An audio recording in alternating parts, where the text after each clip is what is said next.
It's for the kids. They prefer the full size candy rather than the Have you minis. ever bought and given anything out? Never. At my building, I turn candy into the front of my building. Full size chocolate bars? Well, they won't know they got it. No. Oh! Wow! If they don't know it's from you, then it doesn't matter what you get. Oh, so if he doesn't get credit, I didn't say that. Then fuck them kids. Say that. I didn't say that. That's what it sounds like. Mayo experience. Mayo experience. Mayo experience. Mayo experience. Welcome to the Pat Mayo Experience, presented by DraftKings Week 7 picks against the spread, Cust Corner, SUPERLOCKS, and one of us is still alive in regular Survivor. However, there is a new Survivor, a Survivor restart, which starts this week. It is free to play. The link is down in the description, or you just go to leaguesafe.com/PME, and boom, you can play in it. Free to play. $5,000 to be split between the winners. Highly recommend that you get into it right now, okay? Link down in the description. Smash the like, sub to the channel. We can use some more audio reviews, by the way. If you have never rated and reviewed the Pat Mayo Experience audio podcast, I suggest that you do that right now. And for all you good people out there who told me that you guys wanted the prop sniper package, no DFS, just the props, well, it's here. RunTheSims.com/Mayo will get you 10% off. It is much cheaper than the DFS package, and although it had a bit of a stumble early on Sunday, it came back on Sunday night with the late games, the Sunday night game, and the Monday night game, so you should probably already have it paid off by now, to be perfectly honest with you. It's like $13 a week before the discount. I think it's $39 a month. There's an annual fee as well. If you like playing props, don't care about DFS, and want the simulator to go and pick out all the bets for you, it's going to be runthesims.com, and you can click on the prop sniper package under the subs at the very bottom. So please go do that. We heard from a lot of you, so we created the package just for you. All right, thank you for doing that. Geoff Fienberg, how was your Monday night? Fun and sadness, just like the new viral girl, right? Fun and sadness. That's not even a real person I've heard from the internet. So the internet shares the same take that you do about Damar Hamlin pertaining to this Chargers fan. I feel like I've seen her on TV before. Like I've seen her at games before on TV, not like actually having seen her. But yeah, I don't know. I got weirded out how much Blake Lively loved the Chiefs a couple weeks ago. So my first instinct was it was not a bot, but like a character actor in a moment. But yeah, I don't know. Fun and sadness. She was the face of fun and sadness. And it gets there it is. Good for you. I knew that'd be ready to go for today. Oh, my hand! Look how tiny my hands are. You got tiny hands. You could work as a carny. Yeah, I literally have like dwarf hands. Yeah, she's the face of fun and sadness, guys, and get ready for more of it right in your face. Play the Chiefs this week. It's a 4:00 game. If could be wrong, I think there's only 2 4:00 games. So that's going to be right in your face. That's going to feel fake prime time. Apparently, from my sources in Chicago, the deadline has passed for the week 8 Bears Sunday nighter. It might not even be Justin Fields. So you're going to see us embarrass ourselves there. And we play the Jets on Monday, who probably present a lot of the same challenges that the Cowboys do in many respects. And hey, listen, like on the chin, that was the worst game I've ever seen Justin Herbert play. Despite how great there were moments, I've never seen him be off, whether it be long or underthrow or overthrow, like that many balls in half a season, let alone a game. So margin, we never win on margin. We continue to lose on the margins. The margins hate me, but I love you guys and we're here. Yay. I'm happy for Tim. So happy for Tim. I mean that. I got a shot to take at Tim. I owe Tim money. and I got a shot to take at him, but that won't come without with all the praise in the world. I'm so happy for him and the Jets, and just getting to kick that can down the road of being excited for games and a true belief that team is building.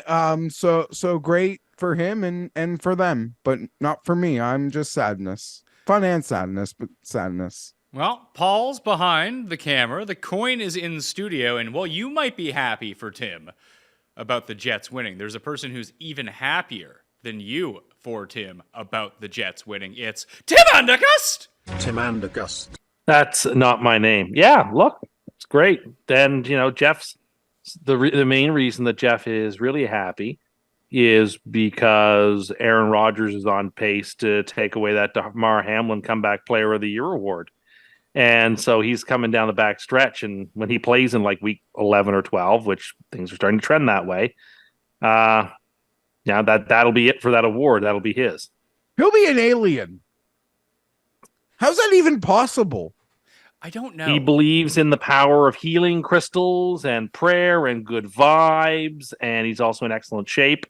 Like, if a dude's going to play 3 months off an Achilles, miracles happen, as he said. Yeah, no, that would be one of the craziest things ever. And I don't know, I feel like this setup is only going to have people let down because there's way too much buildup for something that genuinely feels impossible, but I'm marveling at it.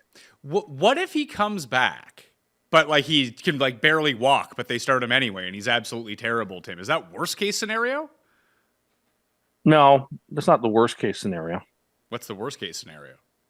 Continuing to run Zach Wilson out there. No, dude. The season. Okay.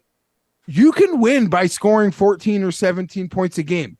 The Jets need to literally get Strevler back and play Army football. What we need is someone who can come in the red zone. If you could use Zach Wilson as a quarterback till you get inside the 15 and then switch him to a different quarterback, just a red zone only quarterback, I think they would have a lot more success. His decision making is just non-existent in the red zone. You need 3 yards of play and you won't lose. I know. Well, I am excited. But hold on. Yeah. Without Zach Wilson, you claimed that they were going 14-3. Or sorry, 13-4 with Zach Wilson. No, that whole thing is premised on Aaron Rodgers coming back at some point.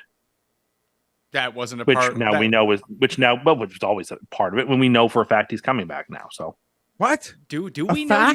That's a fact. Well, he keeps talking about how he's coming back in November. Like that Black Friday game, I expect him back. He loves attention more than you love credit. Sure, and he deserves it. A lot of it, yes, but he also he can't seem to avoid. Listen, you thought he wasn't even going to show up on the sidelines a few weeks ago, and I'm like, no, he's coming. He's coming, and it's important that he comes, and he's coming. You guys are winning and battling in all these games.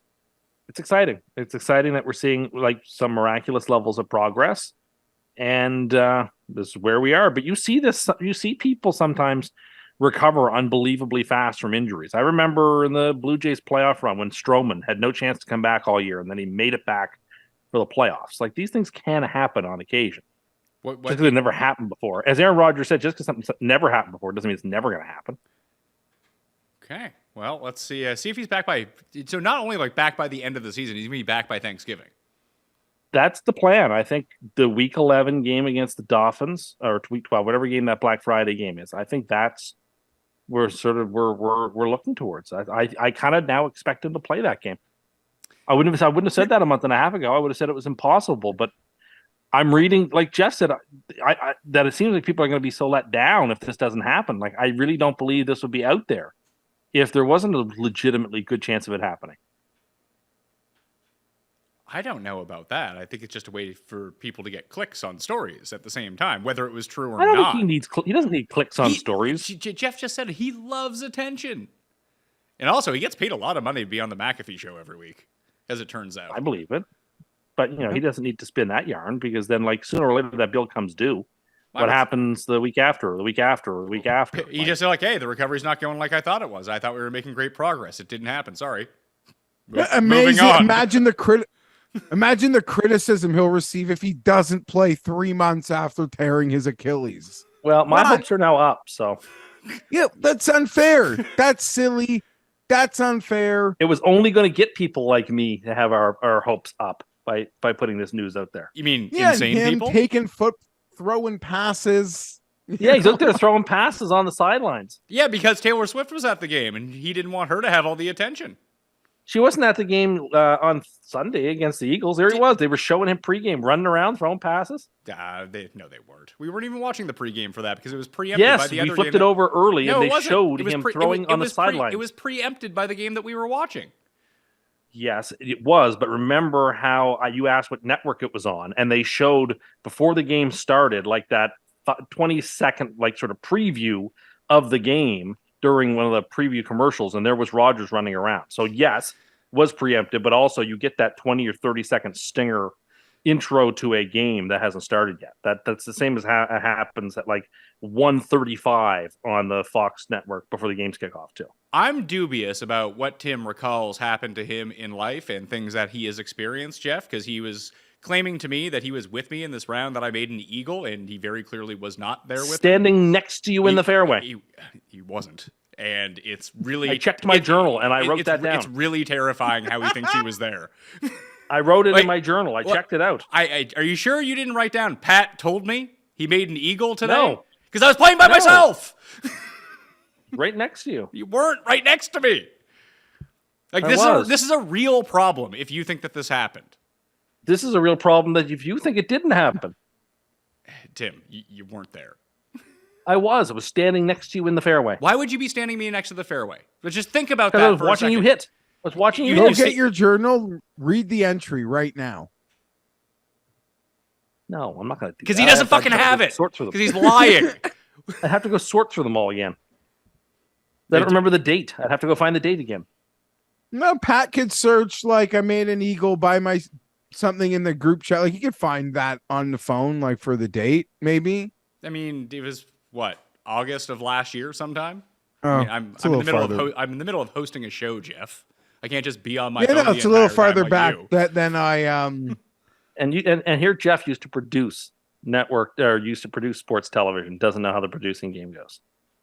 It's like that was another lifetime ago now. Do you feel seen? No, I don't feel seen, but can I raise my gripe with you? Please, I'm actually dying to know what it is. Paul actually had something to say before all this. He had his hand up.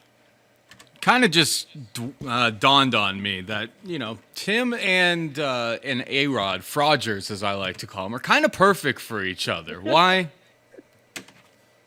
I think they both struggle from main character syndrome. No, I don't have main character syndrome. I don't think Rodgers does either, to be fair. Yeah, but at least it's deserved a little bit with a guy that's won that many MVPs in a Super Bowl. Not a guy who pretends to be standing next to his friend while he makes an eagle from the middle of the fairway? Right next to you in the middle. I can remember it all. And like Aaron's new thing is I can say anything and people go crazy, but now it's sort of like a chicken or the egg thing, right? Like in terms of how we react to any comment he says, and is he just doing it for attention? That's a whole other issue. I am pro Rodgers. I am pro the Jets. I'm here to support Tim as this season unfolds. So on Sunday, you just crying. Sorry, you are like waxing poetic about how happy you are. And then in the middle of your rant and your happiness, you are essentially calling out what feels like the world, but I feel like you're subtweeting with your words, Pat and I, or mainly maybe just me, for things that you deserve credit for. Like you're yelling at the world because Pat and I disagreed with you about something. That's very common. Like there are probably lots of people who also thought the Patriots suck. That cost me so much money. I laid on my floor broken like it was a Charger playoff game. Like Dustin missed a 4-footer at Chambers Bay. It was that much money for me. Oh, I don't want to ruin what I have to get mad at Tim about, though. And I owe you $100, and I don't know if that's transferable. Like, could I hook you like 3,000 McDonald's points for $100? We can work it out, I'm sure. Done. So Cool. hold on. What you're saying But- is, but hold can on, I- hold, no, you watched Tim's rant on the Sunday night show.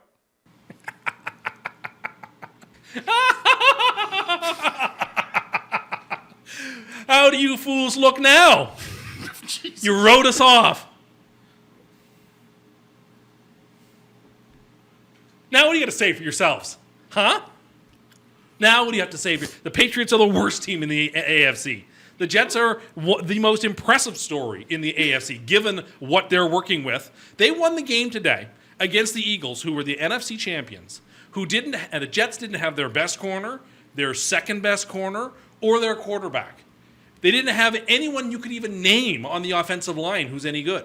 And they lost a good offensive lineman in the game partway through. And they beat the Eagles. They nearly beat the Chiefs. They humiliated the Bills. Like, what are we doing? This team would have won the Super Bowl had they had Aaron Rodgers. That hypothetical championship that I declared after week 1 has proven itself out. That they're 3-3 against the hardest schedule you could cook up, pretty much. And, with Rodgers, they wouldn't have lost a game.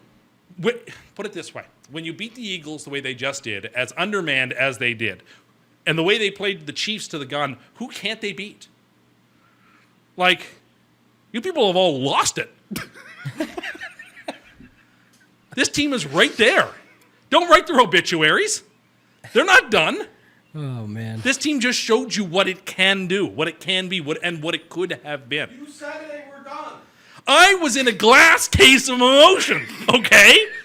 I can't be held responsible for my emotional swings when the team loses in such a circumstance. But the facts are crystal clear and laid out before you. The question is whether you choose to see them. I was feeling very down about them. So what? Now I'm feeling on top of the world. They've just done things I couldn't believe they could do. You people have lost your minds if you don't think the Jets are good. People in the chat are saying that you're using "you people" pretty strongly. Everyone who was against me in the Jets. That's who I mean. I see the comments you make because I like to see whether Geoff fights with people in the comments. So I check out what you people say. But here's my main point: is like real guys, real dudes, like a Tim. dude's dude. Like Tim. He doesn't need credit from his friends because he actually just bets this stuff. Like when you have a bulk, like that's why Tim is out here. No one else looks for the credit you look for because they got it. They won $50, $100, $200, $500. Yeah, but money comes and goes. Who cares? I understand, but they're not looking for credit 4 months later for something. They got paid out for that call, that prediction. Well, I'm looking to claim. get paid out in credit for my call that But evening. we That- do. let's- How many hold on, times can let's we give- pay you out? Let's give Tim some credit. Tim, he went on about how apparently we yelled at him last week about the score in the Denver and Kansas City game. That's how he took it. Looking for You credit. did yell at me. We didn't yell at you. We disagree. We're making picks on a show. If we don't You pick kept the bringing it back up if we over don't and over pick again the in the same same as segment. you, doesn't mean that we're yelling at you. So I'd like to, if we do the recap for the week, let's take some credit for Tim and his 4-11 week. Sounds like you were super I right had last week. Oh, I had a bad week making picks. Real bad week making picks. Oh my goodness, was I bad. Epically bad. Like, so you want credit, you're right about the Lions. You want credit, you're right about the Patriots. Lots of people had the Lions. I'm sure there were tons of people in the audience, as I said, who agreed with you and disagreed with me about the Patriots. Like, that is what it is. It just makes no sense. And normal people, they felt this strongly as they did. In either case, they're not just betting win totals or futures. They actually go bet alternate lines. And No, but other instead, things. you know what I'm doing? I'm going out there and I'm laying down markers and I'm exposing myself to ridicule if I'm wrong, because you can be darn sure that if it goes wrong for me, I will be pilloried for it. But when I'm right, and I've been more right than I've been wrong about a lot of the mega trends this season in the NFL, I feel like if I don't stand up for me, who will stand up for me? Other mega trends. It also sounds a lot like you've picked like 4 things you were right about and just glossed over 100 things you were wrong about. I was wrong about all kinds of things. Yeah, but you don't ever I'd be bring the those first up. to admit I'm wrong. And who Well, is people tend not to bring up Well, their who- mistakes. yeah, but who- I'll take I- ownership of my mistakes. I would like to know over the first 6 weeks of the season who is hammering you to the cross about bad picks. I mean, Everyone comes after. Nobody's No, hold really. on. Everyone comes after Tim about his bad picks. I mean, so he needs you to just gloat did about for the a 4-11 week. What's that? You just did for over a 4-11 week. I recap our totals every week. That's not me coming at you. That's me No. saying what Very- you had last week. Very few people have. So, In part but because your been argument- really right your- about the things I was strongest about. But your argument is when you get things wrong, everyone comes after you. You just said you've been wrong about hundreds of things, yet people aren't coming at you. Are you really going to sit there and say that when I am wrong about stuff that people don't take me to task about it? Are you really going to make that position? Because there's a litany of 1,000 items over the last 15 I asked years. for an example. I You could said name. no one has. What do you want me to do? I just asked you. You said no one has. People bring up how wrong I was about Tua all of the time, and I'm here to accept that I was completely wrong about that. Who is bringing that up? Comes to up you? all the time. I see that in the chats in the comments all the time. I hear it from people. Who do I've you already- hear, who do you hear it from? I already openly accepted the wrongness about the Tyreek Hill claims that I made earlier in the year. I'm here to accept all that wrongness. I'm wrong a lot. The last time that anyone mentioned you in a tweet about Tua was on September 12th. That wasn't that long ago. That's before, isn't that before the first Sunday of the season? No, after it. Okay, so it's after It week was like one. the first Sunday. That's the last time that anyone brought up Tua to you. Yeah, but it comes up in the comments as well, in the YouTube page, stuff like that. And again, my point is I have had for 15 plus years people and it's totally fine. When you go out there and you make claims and you've been retweeted by Cold Takes Exposed as many times as I have, you accept the fact that you're going to get a lot of heat when you're wrong. And I'm totally cool with that. I should get it when I'm wrong. But when I'm right, I need to champion my rightness because nobody else will. But people know that you're right. You made the pick. People, why do you need why do you need the credit for it? Because I want it. Because I like it. The credit is the fact that I owe you $100. Yeah, there's the Yeah, credit. we may end up rolling that again, Jeffrey, into that Monday nighter in a couple of weeks. But I'm just saying, If you're so bold. for most people, when they make a bet or when they have a claim I know. against, I hear what you said. I understand your point. I look at it differently. God forbid I have a different approach to these things. That's also not Geoff. Yeah, it sounds like you're getting pretty snippy with Geoff because you don't Well, agree just with like, him. would I rather have hold on, no, hold on. $1,000 cash? Are you getting snippy with him and yelling at him? Is that what you're doing right now? I don't think so. Well, that's also ask me- that's exactly what happened when we disagreed with your pick. When we had a disagreement last week, but you have to go fucking crying like a little baby. Well, you kept bringing it up. Everyone has to yell at me because I made a pick. How dare you? Bye bye. That's what you sound. Now you're yelling at me about not- saying that you were yelling at me. I'm not yelling at you. I'm just doing an impression of you. You know, if I had to choose between having won $1,000 gambling on Wyndham Clark to win the U.S. Open or having picked zero. him the way I did for all the credit, like I'll take that credit 10 times out of 10. Oh my god! Because how, I get to, how rich are you? because that $1,000 comes or goes. I mean, well, I'm not going to $4,500 a plate Thanksgiving dinner. you I'm know not that what? wealthy. You're getting me in trouble here. Not actual trouble, but it's just like that's like a political dinner. I'm not in the political class. Additionally, there is a ongoing bet that people have about Tim on a certain thing, and it's very close to hitting the over. What is it? How many times I reference a certain individual? Yes. And then Okay, those people well. won't be demanding credit. They'll be laughing at you and then collecting their money. Well, then perhaps what they're going to find out is that I'm not going to say it again. Okay. Well, we'll see. Like when I that, highly doubt that's going to happen. Like those two, that apocryphal story about Calvin Coolidge when the two ladies went to the state dinner and said, Mr. President, I have a $500 bet that I can't get you to say 3 words all night. And he looked at one of them and said, well, You lose. or he looked at the other one and said, you lose. Yeah. So that's essentially what's going to happen here. It's not going to happen because you can't help but try to take credit for yourself. I can't help it. You're We went an entire golf year last year where a friend of ours bet me that I wouldn't bring up a certain thing that I accomplished on a golf hole. You want to hear about it all year. And I was true to my word and never brought it up once and won the bet.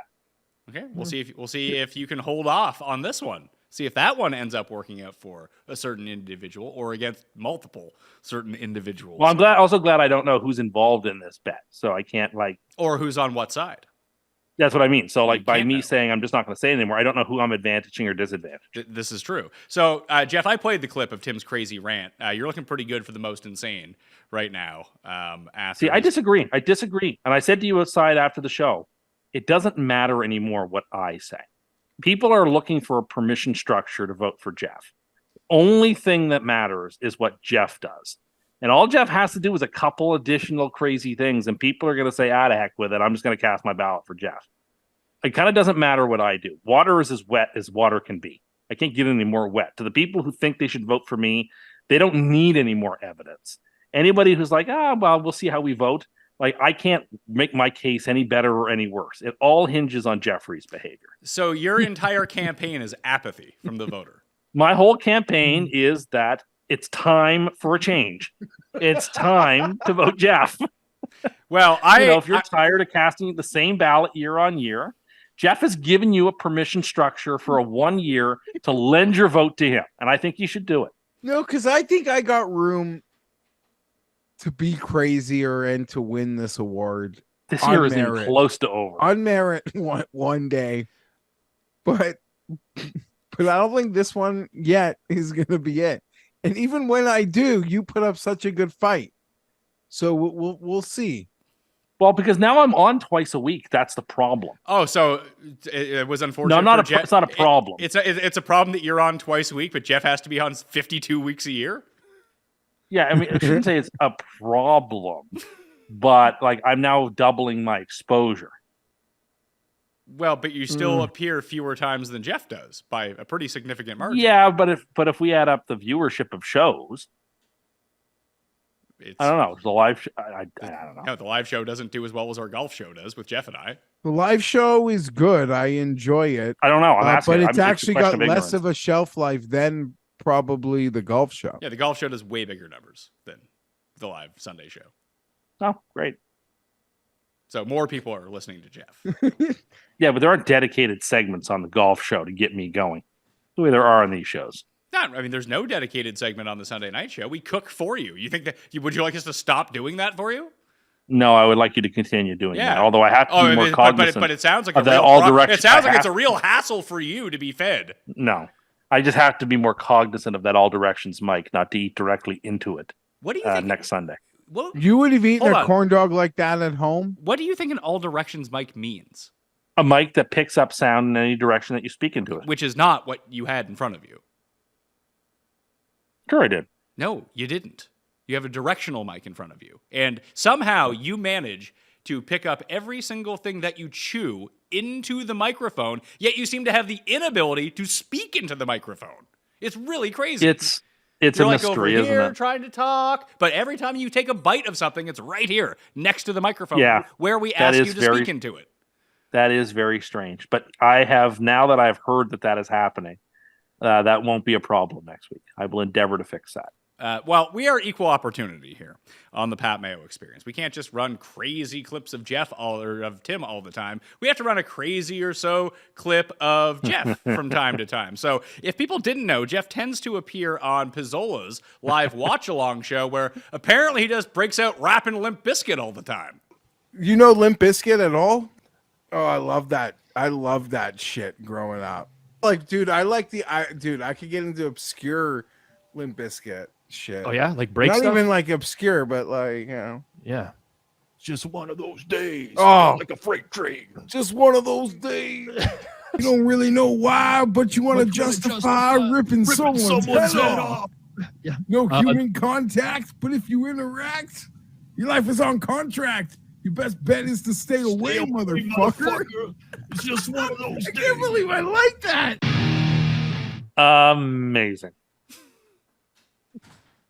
Didn't realize you were such a fan of Fred Durst, Geoff. Oh, dude. Yeah. Take me back. Those were the those were the days, man. Honestly, like one of my favorite nights in high school at Skydome, Eminem, Limp Bizkit, Papa Roach. I'm probably forgetting someone else Was awesome. Bubba Sparks there as well? No, Was it the Dave Matthews Band? no. Did it make you want to Yeah, break stuff? I was big. I was big. I really enjoyed Limp Bizkit. Do you still enjoy Limp did. Bizkit? Do you crank it when you're going to pick your kids up from school? Do you have like 30 No, I seconds don't where you listen put to it any on and music like crank anymore. it? Oh, I don't What do you to listen any to in the car? What do you listen to in the car, Jeffrey? shows? Just shows. Like podcasts or Yeah, podcasts. Yeah, I'm probably gonna buy that. I'm probably gonna buy that new Shipnick book about Liv. So that'll be audio version. So that'll but yeah, a lot of shows, football shows in golf season, golf shows. Yeah, I'm boring. okay. Well, let's recap. you're not listening to Q on CBC. Who?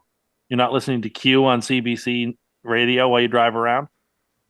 No, I know that's like I don't even want to get into that. It's a but super no. popular show. I think it's like their most popular radio show.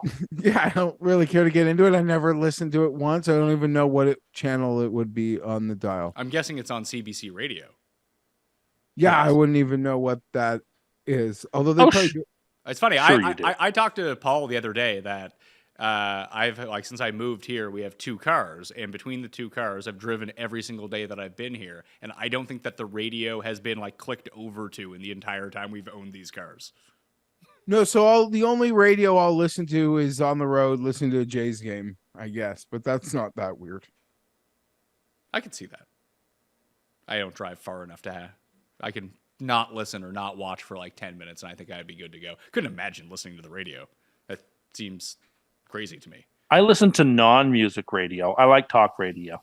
Isn't that just Yeah, what it- you got your favorite show canceled. Well, no, that was a music station that they did. Like they were like the morning hosts of a Yeah, music. with the morning host, they were very charming. A lot of That was a banter, great station. I love that station. I missed that station. contests. I missed that. Heard I about loved. their- I missed them. Well, they won 2 custies on the way out the door, so you did honor them. Loved that station. Now, yeah, honestly, the radio around here, I've stopped listening to music on the radio. So you don't know about the top 40 hits anymore? I know about them through what songs are on TikTok and what songs people are using for their memes on TikTok. Interesting. Which, by the way, all I keep getting are these rich real estate TikToks recently, and these rich hotel TikToks, like the Ritz Carlton, like Toronto. I'm getting TikToks, or like the Ritz Paris, or oh, here's a $500 million listing of a house in New York City. Like for some reason, my TikToks are all just like mega wealthy people things. I don't know why. Well, I mean, I have a sense of why, because you told me about logging onto your Wi-Fi data and you were looking at hotels. Well, But I didn't find realize it was all. strange I didn't realize it was all Ritz-Carlton things coming up. Jeff, do you think this is just a product of the algorithm being confused because Cust is always just searching Ritz crackers to see how many calories are in them because he's just stuffing his face with them? I wish. I love those things. I've I know you forever. do. I haven't had a Ritz in forever. Tim could drop a sleeve of Ritz pretty quick. He's not a fast I eater. could. We learned that. We learned that on Sunday night when he wasn't devouring. He ate a lot of chicken wings, but he wasn't just like putting them back. I had you like see- 5. yeah, but you eat them really slowly. I'm a slow eater, yes, by nature. I have worked on being a faster eater, but like I'm nothing compared to my father or my grandmother, who are very, very slow eaters. Very deliberate. Paul, did you have something to say? Yeah, the algo's just picking up that that Tim Too Rich would rather have credit than $50,000 from a Wyndham Clark hit. So that's probably what. I'm not going to this guy's mention super the rich. name, but Send him like 50,000 is Lamborghinis. getting to. Every person has a price. 50,000 is probably worth more than credit, but like Probably worth more than the credit. that credit, yes. Okay, interesting stuff. I'll make note of that. If you cut to the 2-shot for a second, Paul, do you see what I have in studio right now? I have a Coke mini fridge, Tim, on the set now. Where'd you get that? I can't tell you. Secret. Does it work? Oh yeah. Can I put my DCs in it? No, Oh it's filled with Pepsi. no, it's not. It Stop is. saying that. It's filled with regular cans of Pepsi Max. No, there's enough of those little mini cans. I know those mini cans are all in your fridge. They're not. I put them in They there. literally say mini on them, and they're in your fridge. Those are And what they we call work on regular. Sunday. You're talking about your king size cans. I don't even know if they fit in there. Yeah, stop it. Just stop it. But yes, we have a new Coke product on the set. There you go. We should probably recap last week. Of course, Tim was 4-11. That drops him to last place, 43-49. I was second to last week at 7-8. I still remain in the lead at 49-43. Geoff wins the week with 9-6. He's up to 47-45, tied with the coin, who went 8-7 last week. I used Buffalo in Survivor. They survived. We're moving on. You too can play in a free Survivor restart starting this week. The link is down in the description. $5,000 to be split between everyone who ends up winning after week 18. So go join that now. It takes less than 45 seconds to sign up. It's pretty easy. Tim could do it, although he's probably not going to do it, which is probably better for the people because he'd have like a 98% chance of going perfect, according to him. But this would be a way for free Tim to earn that credit in Survivor. That's true. Although I've already won a full season worth of free credit on that. I don't need a half season for credit purposes. But that was like 6 years ago. Yeah, it was. But now you now not only could you get the credit, you could get $5,000. Well, to me, the only thing on the line is the $5,000. There is no credit available. Dude, you haven't made it past week 4 in the 6 years since you won. I think that's probably true. It is true. Super Lock, we were 0-3. So that's a tough scene for us. And Tim, your money line free picks parlay went 1-3, so it drops you to 1-5 for the year and 22-125 overall. Got back on the horse this week. Not a great round of picks really from anyone. Geoff did all right, 3 games above 500, but the top bets were not good. So let's move to Thursday. What? It was the Patriots. Yeah, I know. They got safety, did not cover the spread. I recall. I lost my super lock because my quarterback got injured in the second quarter. That my team lost by 6. The Bears would have probably won that game with Fields. That's great. Geoff lost like $5,000. I empathize. No, you don't. You have no idea. And it's not 5,000. It's 5,100. No idea what that's like. 5,100. That's right. Yeah, $5,100 to me. I have no idea how much you actually lost, but it sounded like a lot of money. Enough. I'll just put it this way. I had my biggest bet of the football season Saturday on Tim's Irish and that beatdown, but I don't knit. So what do? I wake up on Sunday. I pressed it on the Patriots.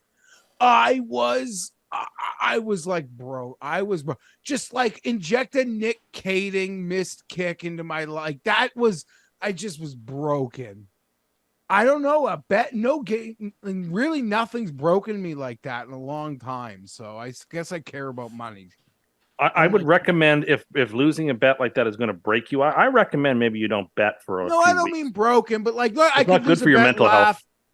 No, you are right, Tim, and you do it responsibly. And I was up, and it is what it is. It's, I still walked up with a few chips in my pocket, but it was when I say broken, I just mean like normally like it's a football, lose bet, whatever. Like I don't need. Here's the thing, and I say this all the time, and I'm transparent about it. I don't need to have a fucking edge to make a bet. I just like betting on football. I enjoy it. It's my hobby. That's it. I don't lose every bet I make. Shown here, I can win a bunch. I can win plenty of them, good ones. Lose them too. But so I could shake it off. I don't care. But that one, like I laid there for a little bit. That one rattled me. And not even about like just how it went down. Oh. How many McCain cakes, or did it get to McCain cake level? No, it's not even. Just like go to bed sad. No, I was Sunday. Last night I just went to bed sad. No, there's no McCain cakes. No McCain cakes. Jacksonville. No McCain cakes. No Crown Royal anymore. Crown Royal like kills me. What are you drinking instead? It'll like put me. It'll like kill me the next day. Now it's just I love mass produced goes down like water. American beer. I love it. I love it. So you're just drinking Coors Tim- Light? Yeah. Tim thinks That's a fine. beer needs to tell him a story. Fuck that shit. No, I don't. I'm. People have long misconstrued my opinions on craft beer. I never said that factory beer is bad. Factory beer is good. I just don't like people who say that I still are annoyed at the people who say, "Oh, I'll only ever drink craft beer." Like that's insufferable. I think craft beer is probably better, but I like factory beer too. So it's not quite the same. Jacksonville at New Orleans on Thursday Night Football. This game has been flopping between 1 and 3 all week. It is back on the board. We have it at 3 because that's what it was like 20 minutes ago. It's now back down to 1. So I guess that is making the assumption that Trevi is going to play in this game with his knee injury. If he doesn't play, Tim's guy, CJ Guilty Beathard, is going to be in the game for the Jags. Either way, looking at it, people know I'm pretty anti-Saints on this show. Although if it was 1 and it was Beathard, then you're just asking them to win. If it was Beathard and it was 3, I would still like the Jags in that game just because it's hard for me to envision against this team with the skill position players that they still have that the Saints can just win by margin against the Jags. So I'm going to take the Jags +1 in the spot, even with a banged up Lawrence. New Orleans just hasn't really been good as favorites whatsoever. Saints are 2-8-1, Geoff, ATS, since the beginning of last season when they've been favored in a game. So I'm just blindly taking the Saints here. Like every that was a week. really disappointing. Yeah. I mean, I didn't actually end up betting the Colts last week because it looked funky or just I don't know. I didn't trust Minshew, and then you watch it, it was Oof. horrible. But off of the 2 weeks in Buffalo where I was on the Jags, and then last week they didn't take the bye, I'm going to be perfectly honest. My intentions here are to bet real money on the Saints, and if the Jags win, I'm probably going to bet real money. I opened up their schedule. I'll bet on the Steelers again next week. I will chase the Jags to the loss now. They're just they're running good. They're running good, but it's somewhere I'll bet against them now till I lose the bet. At least for the next 2 weeks, I hope. So, but I'm on the Saints here. I don't really have much logic other than I think the Jags are due to lose. Well, it's Stupid weird. way to If you take a look at like the Saints offense right now, I mean, they're getting more Taysom Hill involved. That can only spell great things for an offense, but they only have 2 types of plays, it seems. Like when you go and look at their charting of where Derek Carr's passes are going, they either check it down to Kamara 13 times a game or just bomb it deep. Those are the 2 plays that they end up doing. It's really Okay. weird. Like we talk about the struggles you did, Tim, that the Jets have in the red zone. The Saints are having the same problems right now. Yes. If I knew Lawrence was healthy, I think the Jags are a certain pick here because I don't trust the Saints offense to score enough points. Both defenses are top 10 defenses. They both play marvelously. But the question is, who can score here? With Lawrence, for sure, the Jaguars can score enough to win. Without him, I cannot pick Beathard against this defense. So I'm projecting as if Lawrence does not play. And as such, I will take New Orleans. Okay, what if it was, I mean, if Lawrence is declared out, now you would be ahead of the game here and grabbing the -1 for the Saints, but it does seem, based on what the odds have been all week, when there's been questions of whether or not he's going to play, and he did practice in a limited capacity on Tuesday, that it would probably be 3. Would you take the Saints -3 against Beathard? Yes, against Beathard, I would. I don't think Beathard's very good. I think that defense would eat him alive. In a short week on the road in a super loud spot, yeah, I would. Okay, that's very interesting. How are the Jags overall this season? The Jags top 10 team by DVOA, and what are the Saints? The Saints are 13th. 13th. All right, so because the Saints defense is really carrying them. And they have all this chunk yardage. Like, to look at their offense is really weird because the stats don't match the production. And I'm just kind of out on the Saints until they prove me wrong. And even outside of the Patriots game, when I did bet on them, along with you, Geoff, that I've just been completely out on them. So this game's going to be a real stinker, though, isn't it? Yeah, absolutely. And Yeah. Pat, I got to tell you, how you describe the Saints offense, one of my buddies who, he'll bet the games, he's just over to yuck it up on the weekend. Like not truly observant or really giving a shit about his fantasy team or the actual plays that are happening. He said the exact same thing you said about the Saints. Like they literally run 3 plays. It's all they do. First touchdown bet, no touchdown scorers. Or Jimmy Graham. No, this is going to be like that Thursday night game we had last year, which I think was like 12-9 or something. Taysom Hill. I predict first no touchdown. I hope it's Kamara, but Taysom Hill. So there's a lot of really bizarre games and odds on the slate right now because we don't know who's playing quarterback for a lot of these teams, including this one. I guess we do know who's playing for the Bears. The Bears are 3-point dogs at home to the Raiders, but we're not entirely sure Jimmy G is going to play in this game right now either. So Yeah. that's, I mean, out of backups, I mean, you saw your boy AOC come in earlier this year, take on your Los Angeles Chargers. Geoff, can you give us your scouting report on AOC? Holds the ball a really long time. Well, that's good against the Bears because they're not getting to the quarterback. So then they should be able to move the ball. Khalil Mack did a lot of damage, but you're going to sack the ball 6 times. Even Khalil Mack, I sound like a pregame interview to the Monday Night Football, or like one of the sit down things, whatever. He even like joked, like, yeah, I got 6 sacks. He alluded that guy needed to get rid of the football. Like, that was crazy what he was doing. Weird game.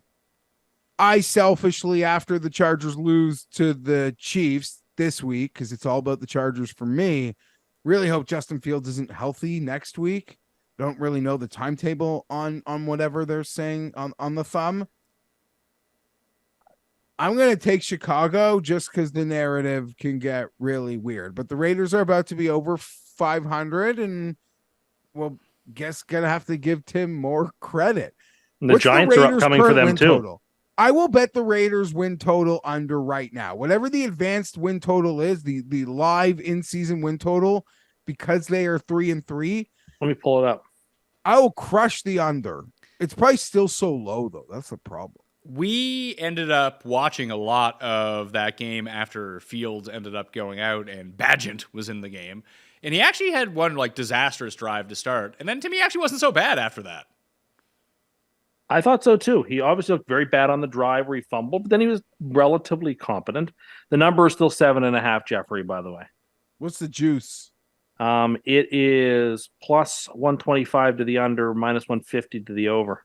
Yeah, because it was 7.5 preseason for the most part, maybe 7, but the juice was crazy on the 7.5. So it's like a minus 160, minus 180. So I guess they're keeping the number, but they got some bad teams left to play is the thing, Geoff, that their schedule is softer than you would want it to be.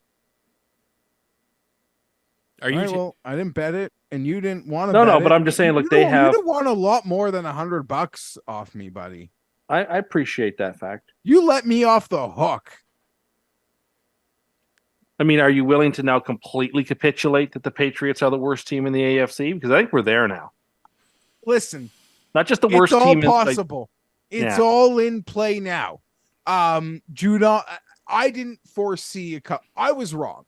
I thought just by the replacement of the stupid defensive coordinators being offensive coordinators and getting a real coordinator in there, that they would just naturally get better. The defense has all these injuries and their special teams is worse in the league. And you watch them play. There's dumb. They make the same dumb mistakes that the Chargers make. And that is so the least Patriots thing ever. Mind-boggling. And then when you watch them play the Raiders in a nutshell, it exposes a lot of, I mean, listen, I vouched for Belichick last week and think a lot of the people who are bashing him who are Patriot fans, their grandparents should be worried about how their grandkids are going to treat them when they get really old and useless. But it's right in front of them. Like to swap Myers out for Smith. All of like there's like a handful of Belichick insane personnel decisions that are right in front of your face.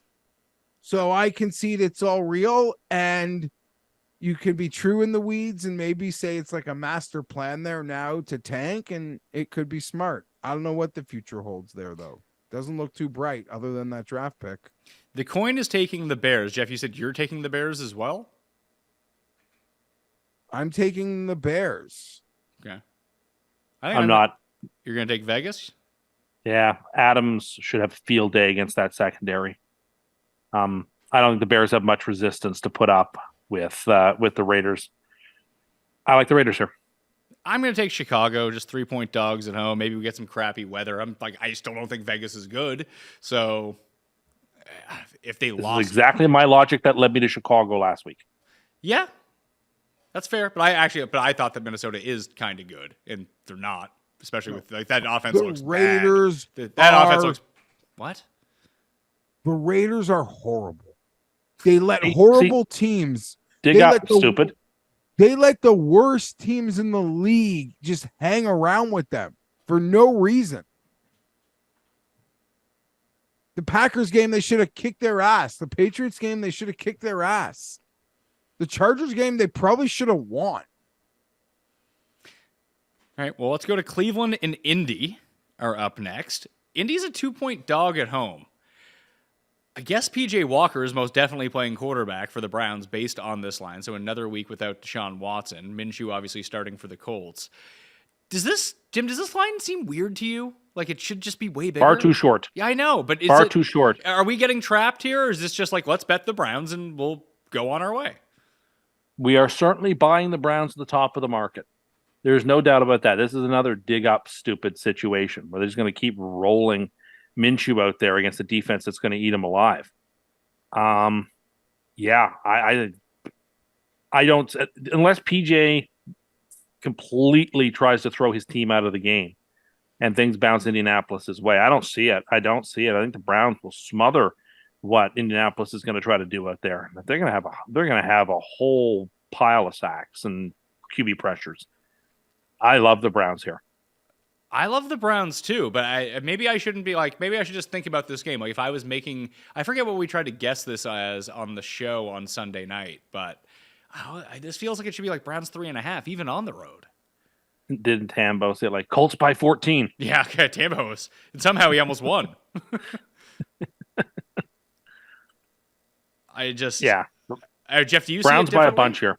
I don't know if it's Browns by a bunch because again, almost like the Saints, I don't know unless they're scoring defensively. I don't know how much they're going to win by margin, but if they can score, I just don't see how. If Indianapolis couldn't move the ball on Jacksonville and constantly turn it over, what are they going to do in this game? But then, you're talking about like we're buying them at the top, like we're buying Indianapolis at its lowest point, really, coming off that horrible game last week, and Cleveland at probably its peak point of the season in terms of market value and how it collides with who they're playing. So I'm really torn on it. We are buying Cleveland at the top of the market. I don't think Indianapolis +2 in this game is the bottom of their market. No, but like just in terms of perception, like they played their worst game of the season last week. Sure, the line doesn't match the perception that we think, but which is why you're befuddled by it too. I agree with you. So what do you make of it, Jeff? I'm in total befuddlement, if that's even a word. My mouth is really. What you're saying is my that mouth is really dry. to quote Fred Durst, you're in agreeance.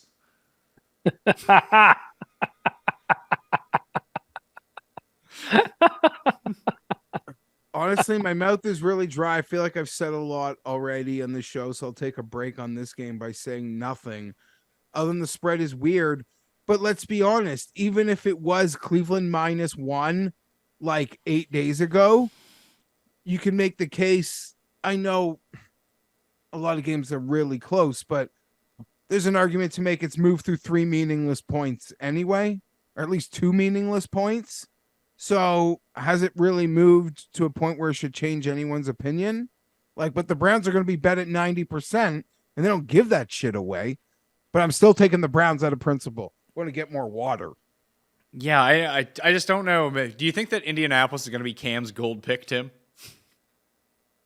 Possibly, but given that Badgett is going to be playing as a backup for the Bears, But he might, but Badgett might be taking on a backup for the Raiders. That's true. So maybe does double backups cancel each other out? This is what we're like probably multiplying two negatives. That's a great question. He could go again, take the Giants with a backup QB. We don't know that for there sure. There are options. We don't know that for sure.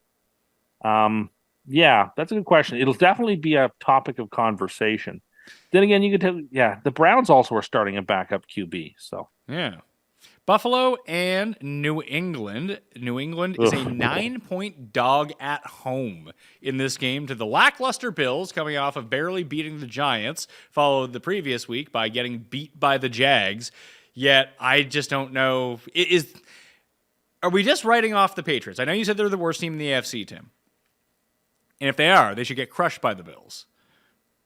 But I just don't know who, like, if we set this at almost like this Cleveland game, if we had set this line at 12.5 instead of 9, do you really think that more people aren't betting the Bills? No, I will say that we have talked all year, and I think it's come through every single time, that the teams that tend to have a good track record against the opponent have been covering and winning. And the Bills, ever since that win game, have dominated the Patriots, including in the playoffs.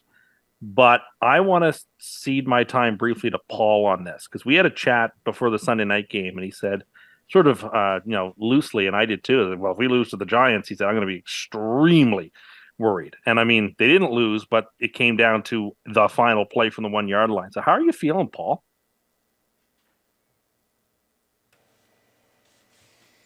My words to my exact group chat. This is like when it was, when we didn't score a point in the first half. It is time to panic. We're in trouble. I don't know. This is bad. This is bad. The offense is not clicking. The defense has been tremendous this year, but like that Giants game was so ugly. Now you go on short week to a rival. 9 points is a lot of points. I'm worried. I'm very worried. So Tim is right. The win game was what, 14-10 for the Patriots, I believe? Yeah, I think so. So in the past, let's see here, 7 games, it's been Bills by 12, Bills by 14, Bills by 30, Bills by 12, that game where they lost by 4, where no one could muster any offense in the conditions, Bills by 29, and Bills by 3. Those have been the last 7 games. So I like what you brought up there, and I've been going against that all year. I'm going to lean into it and just take the Bills, -9. That's why I'm taking Buffalo as well, though I'm a little anxious about it because Bills can't play that badly 2 times in a row. Like, yeah, they're not great, but like they couldn't score against the Jets and they couldn't score against the Giants. Both games, maybe they just have struggled. Maybe they just struggle getting up for certain teams. I can't explain it. I don't know. I'm going to tease the Bills down to 2.5. They're the first part of a 4-team teaser. No. Tease the Bills down to 2.5. You're teasing them down 6.5 points? Tim, we played bad 2 games in a row. Like we literally they can't play that bad 2 games in a row. It's like they lost to the Jags and then they lost to but the Jags are and a then they respectable almost team. lost to the Giants. Like we literally played horrible 2 weeks. Oh, I know. In a row. The Jags, Haven't looked good since the Miami game. I went the distance with that Giants-Bills game because I desperately wanted to see the Giants win. And was kind of sad that they didn't.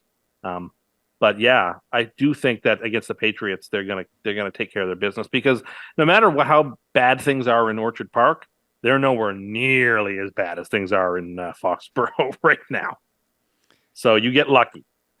It's funny because you say the things aren't as bad, and I agree with you team-wise. But Geoff, in terms of the fan base, it feels like if you're in Boston, you can move on a lot quicker to one of the other teams if the Patriots are bad, just because, in the past 25 years or so, they have no experience with the Patriots being bad. Where if Buffalo's bad, that's like kind of it. Are you going to move to the Bandits or the Sabres? Not really.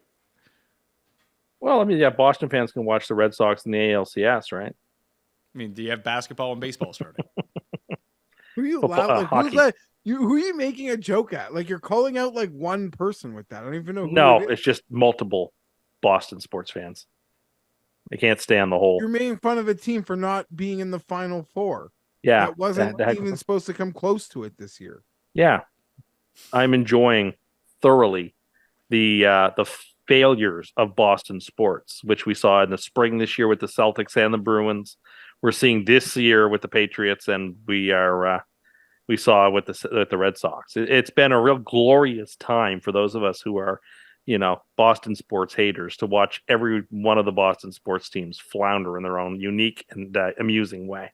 I can't hear you. Their championship rings are plugging their ears. That's fine. Well, they have a lot of warm moments to look back on because that's all they've got. I mean, that's what you do, but all of the ones that you remember, you weren't basically alive for. Yeah, so my coping strategies are far different. Yeah, I mean, it sounds like a really bad coping mechanism just to take glee in other people's misery. It's really sad.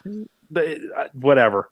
I take particular glee in Boston sports fans' But disappointments. you can be excited about the Jets. They're your team. They're playing well. That sounds like a reason to be excited, not some other city's teams suck. Let's just say Patriots All Access is now on series record on my PVR. Jesus Christ. Tim is he's in his head, he is like bought the mansion that a Patriots fan has been evicted from, although his teams have won nothing. As for this game, I'm going to be a bit of an apologist for the Bills, and I'll like that Jags game is the worst spot game of the year. The second worst spot game of the year is coming up in the 4:00 slate this week. We'll get to that game. And the Giants rallied. They had a coach from Buffalo, former Buffalo. It shows you that I believe when the Giants get some of their pieces back, they'll be very competitive. They won't be anywhere near the very top of the draft board. But the Patriots do, like the Giants, the Patriots just don't have the pieces to take advantage of Trey White, take advantage of Milano. They just don't. They can't do anything. They suck. Yeah, and the Bills will win the game. Because they made the sloppy mistakes last week, and the Buffalo no buy out of England had a bit of a carryover for them, I guess, in a way that it clearly didn't for Jacksonville, who were there even longer. But I think they shit kick the Patriots. I'll lay it here. If Cam is going to call Josh Dobbs a backup QB, should he also call Mac Jones a backup QB? He's got already enough names for Mac Jones. He has ninja stars. Let's talk about those Giants, because they're up next. It's Washington at New York. The Giants are 2-point dogs at home in this game. Tyrod, I'm guessing, is playing quarterback, who looked reasonably competent in his start. Although I was talking to Tambo. When Tambo was on the show with us, Tim, it's because he was building DraftKings lineups for that Sunday night slate because they were refusing to say whether or not Dalton Kincaid was going to play. And it made a huge impact to his 150 strategy. But I know that he was playing some of the backups. He was telling us he was playing Danny DeVito, or whatever the hell that guy's name was, at quarterback. Yep. Because Tyrod just tends not to make it through games a lot of the time. Sometimes he gets hurt. Sometimes people stab him in the lungs with a giant needle. It's always different when it comes to Tyrod. But they did look weirdly competent in that game. And I don't know how much faith we should be putting in Washington just because they beat fraudulent Atlanta last week. You felt he looked competent? What? I think more so than Daniel Jones did the previous 2 weeks. I mean, I know what you're trying to say, but I think about what he did at the end of the first half. That's just like such a flashing red, incompetent light. Sure, but maybe that's just a New York team thing. It was a lot like Zach Wilson when he couldn't get the clock 2 weeks ago. Yeah, that's the first thing I thought of, because that's exactly what the Jets did. Didn't cost them though a win. He learned that when he was played under Anthony Lynn. Tyrod, that strategy. that play. Yeah. I can't stand this game. I really don't like watching the Giants as a rule. They're just such an unfun team to watch. There's so few games this week, so I feel like it's going to make one of the TVs. I feel like it would be the first one not to make a TV if we had to make choices, but it will. Yeah, I'll take the Commanders for no other reason that I just think they're a better team, and the spread is probably a touch short. So. Yeah, I want to lean Commanders as well here, Geoff. Here's the problem. Like when we've talked about all these games so far, we all kind of, outside of Jacksonville and New Orleans, because we're not quite sure of an injury status, and it's kind of the same thing with the Vegas and Chicago game. The last two we've talked about, we've all been lockstep, and I think that I don't want to say like a sharp side and a square side, but I feel like we're on the obvious side of all of these games, and I think that Washington is, once again, the obvious side, and that's the side that I'm on too, so I'm going to take the Commanders. Yeah, you're right. Now that I think back, it seems like there have been a handful of games where it's just an obvious side, at least for the time of when we record.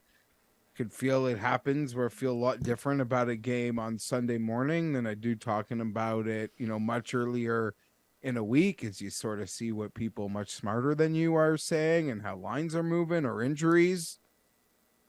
It just feels like a real obvious side. I feel like Washington can take advantage of what they do horribly. And can Tyrod take advantage of the corner situation in Washington? Probably not. I doubt it. Yeah, probably not. And I don't think Tyrod's an upgrade, but for how bad the offensive line is, you're probably better off. Daniel Jones won't give up on a play, and he's got that athleticism, and that's really hurt them because the offensive line is so not low at the moment that he can't just make the second effort happen even when he's trying to. Tyrod might be an upgrade only in this sense, Pat, is he's really just like 2-3 step drop release. Like he's not going to try to make that, second and third effort, which ends up making the play even worse. Coincidentally, it kind of felt like it was happening when Jones was healthy. Tyrod's just going to get it and just try to get it out quick. What you're saying is that Daniel Jones's extra effort was becoming a hindrance to the Giants' offense. Because he's athletic enough to make I understand your point, but I think I understand your point. Is that what you're trying to say? Yeah, in some ways, but the offensive line was so bad, it couldn't help. And instead of losing 4 yards, they were losing 12 and fumbling. I don't know. Now, Daniel Jones could be back for this game as well. That's a possibility that could happen. I think a big... I want to talk about their defense for a second and what they were able to manage against the Bills. Do you think it was more the Giants' defense playing well or the Bills shooting themselves in the foot over and over, or some combination of the two? The broadcast spotlighted it, but there were a couple of guys on the Giants defense that were literally everywhere all night. Gabe Davis had a horrible fumble. Felt like the Bills couldn't take advantage of everything. They missed 2 field goals. The Giants only scored 9 points. Patriots scored 12. The Bills are still covering. All right. Yeah. So you're gonna take Washington as well then? What am I talking about? Yeah, Washington. Yeah. Okay. Can you turn up your mic a little bit, Geoff? That'd be nice. Up or off? Up. Why would you turn it off? I didn't. I try to reset. go. I don't know. There I you don't go. know You're what good. happened You're there, good. but I had a piece of ice stuck in my throat, and it kind of. Okay, you sound fine now. So round of Washington, coin included, for this one. Atlanta and Tampa Bay. Mayfield. Something happened to him at the end of the game. I wrote it down in the newsletter. I should probably go check the Mayo Media newsletter, which is free to join the DraftKings Listeners League. The link is down in the description as well. If you want to go into that, can you beat me? I was 14th in the Listeners League last week, so most of you couldn't. It's bad luck for all of you out there. But this week I'll probably come in last. So now's the week to do it. It's a hand injury for Baker Mayfield. It does appear like he's going to play. They're 2.5-point favorites at home. And this is a theory that I do want to test. I don't know how big that I want to bet on this because I could be completely wrong, Geoff. But Tim and I were kind of brainstorming it when we were watching the games. I think we briefly touched on it on the Sunday show. But Tampa Bay right now, from what we've seen from them so far this season, is going to get handled quite easily by good teams, but kind of handle the bad teams. And Atlanta, they're somewhere in the middle, maybe slightly below average, but I think the Tampa's better. So that clearly seems to be the case. Now you're too loud. Oh, yeah. Sorry. Again, that was probably just my your icy breath. You had some dentine ice stuck in your throat. No, my voice Ice to meet you. I don't know. Something was affected there. I agree. It seems like Tampa's dominating their weight class, truly dominating it. And while there are teams in their weight class that I think they could struggle with and probably will, like the Saints, who they already beat. Yeah, the matchup here I think really favors Tampa. They'll just shut them down. They'll put pressure on Ritter. He'll do something stupid. There are pieces on Atlanta's defense that you do get excited about, and maybe the as Pizzola mentioned to you guys, how Mayfield's been tops at the charts and sack avoidance when he's usually the worst in the league, and maybe there's a full regression there coming. I'm still here on Tampa. I'm not one of these Atlanta people.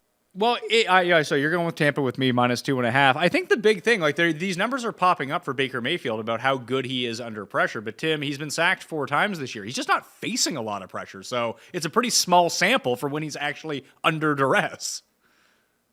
Yeah, no, I agree with you. He played very badly last week. Can Atlanta heat him up in the same way that Detroit did? I don't think so. I want in my bones to take Atlanta, but I feel compelled to take Tampa, and so that's where I'm going to go.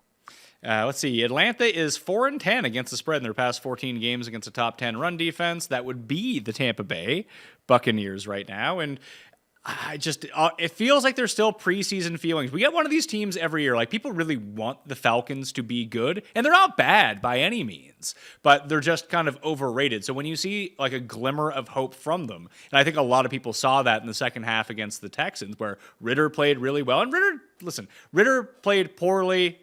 Didn't play poorly last week until he actually had to come back and like make some plays, and then he played poorly. But that didn't happen the week before, and people are choosing to focus more, it seems, on what had happened 2 weeks ago rather than. I mean, the Bucs are just uninteresting by and large. Like, they're going to play a lot of games to the under. They're going to try their hardest on defense, but they're not going to make a ton of mistakes offensively either, even if they're not going to light you up. Like, if it was the full 3, I could see this game being a pure push, but it just feels a lot like kind of the Detroit score against Tampa Bay from last week, like 20-12 or something like that, Geoff. Yeah, really ugly, low-scoring, sloppy game. But I'm not really into totals, and I'm certainly don't have the appetite to bet an under. I mean, I think we talked about the total last week with Houston and New Orleans, how I like the under in that one. If you do play an under this week, now watch us have like 3,000 points in it. The Washington Giants game, the 3 straight games in that between those two teams has not gone over 40 points. The spread is the total is 39.5. And unders are 10, 1, and 2 since the beginning of last season when the Giants are a home underdog. Yeah, that game and the Raiders-Bears game. I think both of those games are going to be missing points. At least with Vegas and Chicago, like both those defenses are really bad too. And they have 2 backups who might just throw you points. I wouldn't count on it. I would expect them to get down close and then kick field goals. Yes, I mean, that's probably a more likely scenario of what's going to happen. There's one more game left on the early slate. There's only 6 games on the early slate. There's 4 games on the late slate, despite Geoff thinking there was only 2. Yeah, there's 4 of them. There's only 2 games at 4:25. There's 2 other games at 4:05 in terms of Eastern time kickoff. But this is the best game of the early slates. Detroit at Baltimore. The Ravens are favored by 3 at home. It really seems like a lot of points for the Ravens. Have been good, but not great so far this season. Like even against Tennessee, like they were dominating Tennessee in the first half of that London game. Maybe it's because it was in London, whatever. But then they just kind of allowed Tennessee to stick in that game for reasons unknown. Like they're having problems outside of that Cleveland game of just putting the hammer down and putting teams away. I like Detroit here, +3 on the road. One of you two.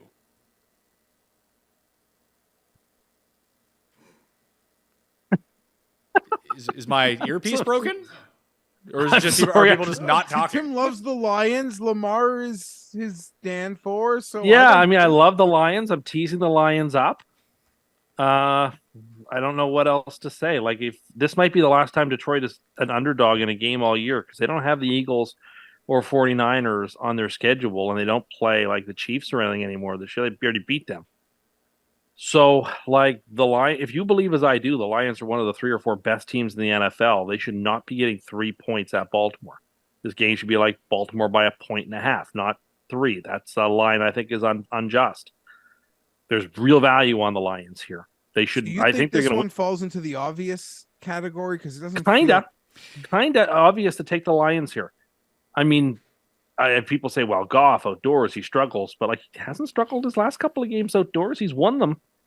And he was underdogs, in those games, and he won them. So I kind of expect him to win here. The Lions play at Dallas in week 17, by the way. At Dallas, week 17. Okay. So they're probably underdogs in that game.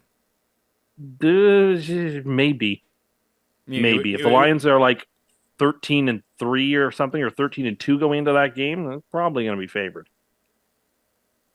I mean, there's a chance if that's the case and they can't get the 1 seed, then they might be playing like their backups. Oh, well, yeah, fair enough. Fair Like enough. they have a far more likely chance of being clinched their division in Week 17 than Dallas would be, who probably won't. Maybe. I think they're going to be in a dogfight for the 1 seed with the softness of their schedule. So I don't know if they'll be able to press guys. But no, fair point taken. Irrespective, this is the last time in the calendar year then, right? You'll have an opportunity to bet the Lions as an underdog probably. So you should take that opportunity. Yeah, it's strange. Just these are 2 very good teams. They're 2 top 10 teams in the league right now. I'm curious to see how this ends up going. I think that Detroit's defense is getting weirdly underrated for how good it's been so far this season. And I think that's going to be the difference in this game where Baltimore, I mean, although you can just see it right now. Like, oh yeah, the Ravens are up by 1 and the Lions end up going for it with like, I don't know, 143 with 2 timeouts left, just slightly in their own end to try to get the game. They don't get it. Tucker makes a field goal. They win by 4. Sure, it can happen. Just that feels like the outcome of this game. Why I like really teasing them up to 9.5. Sorry. Yeah, I like that a lot. Geoff, you're also on the show? I am on the show. Sometimes too much.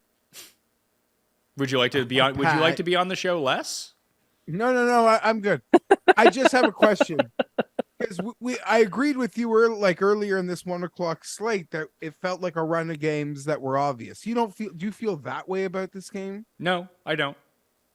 Yeah. I think that while the Lions are really good, people are still somewhat dubious about how good that they are because they're the Lions. And then when you watch Baltimore every week, their record's great. The stats say they're great, but you watch them, you're like, they could piss away this game at any point. Like they look so good on some drives and then so terrible on the next drive. Like they feel very Jekyll and Hyde, although the results don't say that. The stats don't say that, but just to watch them feels like that. Okay. I don't know. I'm just going to pivot the group here. It You- feels so weird, and I'm probably getting a bad spread because I feel like it can come off the 3 by the time we play. Ravens win this game. Lions take this loss. The Lions will then beat the shit out of the Raiders next week on Monday night. They'll head into their bye very happy. Can you turn your mic up again? Oh, shit. I don't know what's going on. Want to note that my mic has been on point today. Yes. Did you Yeah, go? but But we never ask you because you don't know how to do it. We would actually ask you to turn it down, but Yeah, because you're coming in hot on your mic, and Geoff is actually at his regular style. But we know that Geoff knows how to use the knob on his board. Yeah. Thank you. And if I'm aware of a problem, I'm not ashamed to mention it, bring it Yeah. up. It's rather insignificant. It's not something I should hide in the closet for a year. And just pretend it goes away and no one ever brings it up again. Just a little bit more, Geoff, if you would. Because this is the halfway point of the show, which means it's time for a mini version of Cust Corner. Cust Corner, it's Cust Corner. Cust Corner, it's Cust Corner. He's got the hottest takes with the highest stakes. He should be president of the United States, but it's Cust Corner, it's Cust Corner. Cust Corner, Okay. So we teased it last week, and I want to talk about it this week. I didn't realize that it was still 1992 and that everybody was using computer mouse still. I don't understand why anybody basically would ever use a computer mouse. Trackpads that you can touch with your fingers are so much more user-friendly, intuitive. They're so much easier to use than a mouse, which is separate and apart from the device that you're using. I mean, there may be carpal reasons why people would use a special type of mouse. I totally understand that. But for your average person who isn't suffering from any condition, the little button in the middle of your laptop keyboard or the trackpad are 1,000 times superior to using a mouse. I mean, those people who love to use their computer mouse probably have to pull the perforated holes off the side of their printer paper too after they print something out, or have to make sure that the actual rubber balls in their mouse don't go missing or something, because that's essentially the way they're living in technology. I wonder if their fax machine has a mouse too that they use. Computer people are going to be so triggered by this take. Do you think that the mouses today have the ball in them? No, I know that they don't. I'm making a joke. I'm being hyperbolic to note that it's so old timey to be using a computer mouse in the year of our Lord 2023 that it seems like we're living like 1992 or something. So here's the deal. For me, Those people won't hear this, Pat, because they only have dial-up internet, so they're not going to be able to download this podcast. I like that. Here we go. You getting fiery about this. You're completely wrong, for one thing. This we know, and people watching know that as well. I'll use my trackpad when I'm on my laptop, but that's not what you're talking about. That's not where this initial discussion came up. It's when you have like multiple monitors going at the same time. That if you can sit back, like you use the convenience, and some people use a mouse on their laptop. I am not one of those people. Now, I have ice in my throat too, so I will clear that up. Whoa, don't know what happened there. But when you're sitting at your laptop, it's pretty easy to use the trackpad right in front of you. You're looking at your laptop. However, when I'm at home, I will project my laptop up onto my TV, and I have my wireless keyboard and wireless mouse around just because it's much more easy to navigate in that fashion. It would make no sense. As you were talking about, you have two screens up at work and your laptop, and you do everything off your laptop. That's crazy. I type, I scroll, I do everything because the trackpad is so much more user-friendly than a big, bulky mouse. But it's not. Who wants that? But it's not. Like, Paul, do you wish you were using your laptop trackpad right now to switch the show? No. No, not Then at what all. they should create are computer trackpads then for desktops or something. They have those. Or, you know, They if you have a touch screen, they made those a while ago. They were like a little like lift off. They had them for Apple, and they stopped making them because no one wanted to use them. Okay, fair enough. You don't realize how big of a minority you're in with this take. I mean, there are a lot of older people who are very hidebound to the technology that they learned in elementary school and won't give it up. I appreciate that. But it's more convenient to use the Why? mouse. They can't use their trackpad to download songs onto their iPod Touch? Yeah, but I don't find that difficult. But I don't understand is you're working. How would you be able to see the laptop and the screens at the same time? They're open. The laptop screen is open. Yeah, I get that, but It's essentially having three screens. But why do you have your laptop screen like right here in front of you to use everything, and then screens up here at the same time? It's just the way I work. Maybe you're the one who doesn't work properly. No, it's the way I work. And I don't like using a big, bulky, awkward, out-of-date mouse. I would rather use my hands, which are far more tactile and efficient. It's also really I hard. don't understand it. Yeah, it's really. I don't understand your take on this either, because I find it very hard when I have two monitors going or three monitors going at the same time. I find it hard to get from one screen to another with the trackpad. It's just so much easier with a mouse, and I can sit however I want. Oh no, somebody showed me how you do that. See, there's this thing called settings in the display, and you can change which screen is your 1 and your 2 and your 3. Yeah. And so that although they're physically different screens, they all operate as if they were like one large continuous screen. It's very neat. You should check that out. Dude. Are you serious? Yes, like it's really easy to do it that way. Yeah, we know. How do you Tim. do it? Tim? We know that's the case. But what I'm saying is that Good. Yeah, you didn't know that was the thing. I learned it a while ago, actually. It wasn't yesterday. Like I learned it. But you're giving me that advice. Like you're giving me that advice. Well, Like it sounded like you didn't know. If you're having trouble moving from screen to screen, it's effortless. It's effortless. It's not screen to effortless. screen. If you're at the left side of screen 1, you need to do something on screen 3. You have to like do it a whole. The thing is, you have to go like Oh one. my goodness! You might have to swipe your finger. Yeah, you know what you don't have to do with the mouse? That you just go like this. No, instead you have to drag. No, you don't. Your. What do you mean? You how do you use a mouse? Like with like your entire arm? Well, yeah, you do. You don't just hold it in one single place. You got to move it. No, you basically don't. You got to move the mouse. No, you don't. You just go like that. You use your wrist, not like oh my god. You're just like pointing down with your finger and going like this. You're gonna break your You know wrist. how I'm pointing. You can't see me. No, I'm saying that's how you would have to do it. It's the only way that you can do it.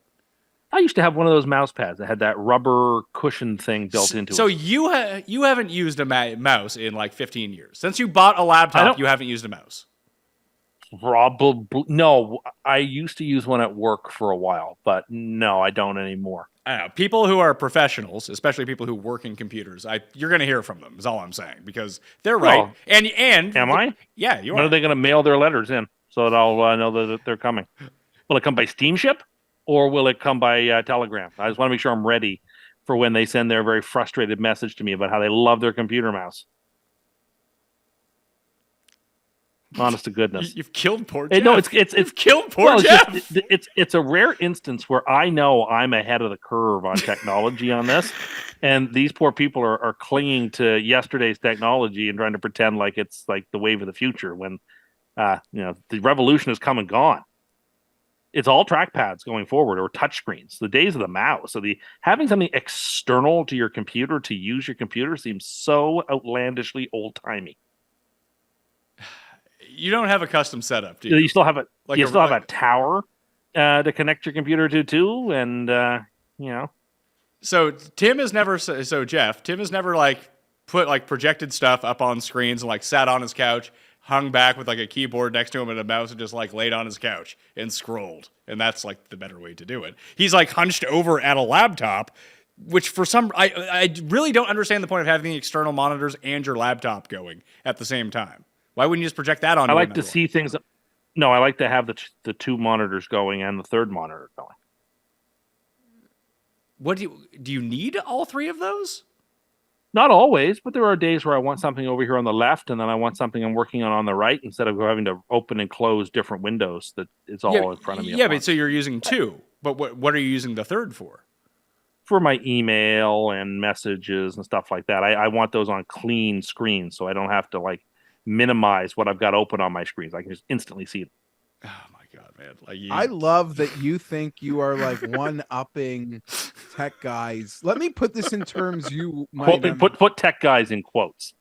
No. Let me put this in terms you would understand. This would be like you walking into your boy, Chef Boyardee's kitchen and telling him how to cook his raviolis. Well, it would be like that if I knew that the whole world stopped cooking ravioli the way he did, because the way he did it was old timey and out of date, and there were a bunch of other people doing something a lot more efficient and better. And I was letting him know that people don't do the ravioli like that. But okay, I have to ask. So Geoff is obviously agreeing with me, and everyone else that you've talked to agrees against you with this. You're the only person that holds this opinion, yet you're firmly in belief you're correct. I know I'm correct. Yeah, but he's telling people who he's living have his like truth. The 4-screen, multi-screen experience that he's never once even used how they should be using it better. I've used mice in the past in those instances. I find it to be extremely cumbersome. Yeah, because you're probably when you move the tracer from one screen to the other, you probably lose it. Yeah, that has happened. You're lost. You know what is a lot easier when you're trying to like enlarge or shrink the size of windows? Using your fingers on the trackpad, a lot more easy to maneuver than a mouse. It's just a precision thing. A mouse is too blunt of a tool for the work you're trying to do. Oh my god! I understand why you needed them back in 1987. This is just a but now we have the to technology. This is just crazy. Paul, I saw you had your hand raised a minute ago. Do you want to chime in on this? Tim's pretty backward. Like, I mean, Tim, the tasks that you do on your computer on a day-to-day basis, I don't know exactly what you're up to. I imagine it's writing emails, very, very basic things that you probably don't even need a computer at all. You could probably just, like most olds, just have an iPad and use that. Yeah, like you've been to this studio a million times. It's like none of this would work on your laptop. Like it would just. There's no laptop on the market that would take this number of connections and not completely like go belly up. And when you talk about precision, we do a lot of editing on our computer, something that takes a lot of precision on the screen in order to get to the right spots, to highlight the right things, to increase the volume, decrease the volume, zoom in, and look very close at something. You couldn't really do that. I've tried to edit on my laptop before. It's not as precise on a laptop with the trackpad versus having a mouse which is very precise of where you need to go to, and it will stop because your finger is not swiping across it. What would you hold on? What would you say is the most precision-based thing that you do with your computer? Is it closing a window? Is that it? It's probably expanding and contracting the size of windows. It's probably the most precision thing I do. Or like playing around in Excel. Oh, Like wrapping and unwrapping things. I learned how to wrap text. You learned how to like that. when did you learn how to wrap text? Recently. And how long have you used Excel for? 15 years. And you're giving advice on technology? Well, that's why I think it's such a rare instance that I can't let it pass by. That you've got people who are living like it's 1993 out there, and then you got me who's like driving in the fast lane to the future. But no, go ahead, enjoy your mouse, enjoy physically having to double click a foreign device to your computer, having something you have to plug in or Bluetooth somehow to your computer. Go ahead and enjoy that. Enjoying the fact that you're going to follow this up next week with something that along the lines of raisins are the best and yellow starburst rock. Well, next week is, of course, our last full show before Halloween. I will note, Jeffrey, that I was at the grocery store on Oh, no, Saturday. hold on. Next week will not be the Halloween show. We have a show coming out on Halloween. Tuesday. That's true, but then Tuesday won't it be dated immediately because Halloween will be over by the time the show comes out? No, it's a Halloween show. No, but how your candy rankings, like it'll be fresh. The dads will just be eating the candy as you're ranking them. All right, fair enough. I will say you're ranking them poorly. I might. What I wanted to put on my the radar is that for the first time in a while, I saw packs of full-size candy bars available for sale at the grocery store. They cut down on the amount. about? But they cut down on the amount of them. They actually sell like the packs of them now, like 5 packs and stuff like that for Halloween. Give out the full bars, people, if you can. Hold on a second. You've never seen full-size candy bar like a 4-pack being outside sold of Costco? No, I never noticed it at the grocery store before. Dude. Outside of Costco, that's a bad take. They're around all the time. Okay, all right. Well, then if they're around, then I'm wrong about that. I just noticed they have always. You could buy a 4-pack. Okay, I've never seen that. Jeff has them. Jeff has a whole barrel of them next to him. I don't want to like fat guy embarrass myself right now. Are we gonna pull out some Aero bars? Pack of Coffee Crisp and Kit Kat Chunky here. Like these are just standard 4-packs from a grocery store, not Halloween edition. All right. So I withdraw that comment then because I did not know those existed. So in a time of increased inflation, Elite more poverty than ever, your number. advice is people need to spend up on Halloween to give out chocolate. It's for the kids. They prefer the full size candy rather than the Have you minis. ever bought and given anything out? Never. At my building, I turn candy into the front of my building. Full size chocolate bars? Well, they won't know they got it. No. Oh! Wow! If they don't know it's from you, then it doesn't matter what you get. Oh, so if he doesn't get credit, I didn't say that. Then fuck them kids. I didn't say that. I didn't say that. That's what it sounds like. I stopped mid-sentence. You don't know what I was going to say. Now it is all revealed, huh? No, it's all about the children having a happy Halloween. That's what it's all about. And credit for you from said children. Full size. I just don't want somebody who didn't give the full bar getting credit for a full bar. Okay, you exposed yourself there on a couple fronts, and I kind of agree with you. Like if I'm not going to see the look in the kid's eyes, exactly. I'm dropping a full size into his bag. But hold on, do point? you think it's all about the kids, Jeff? Because that's what Tim said. It's all about the kids. So what's it matter what happens to you? It's not guys? all about the kids. And here's where I'm here just to tell me so insane in that respect. Because guess where that full size is going? It's going to dad. Okay.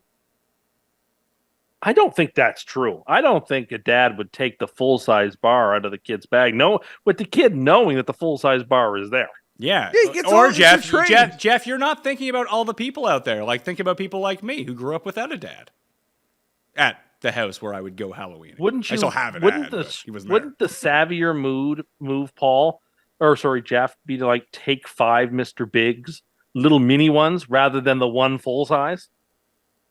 Yeah, okay, maybe I'm wrong about that. No, yeah, listen, full size is a boss move, but it seems totally unnecessary, and I don't think the parents appreciate it.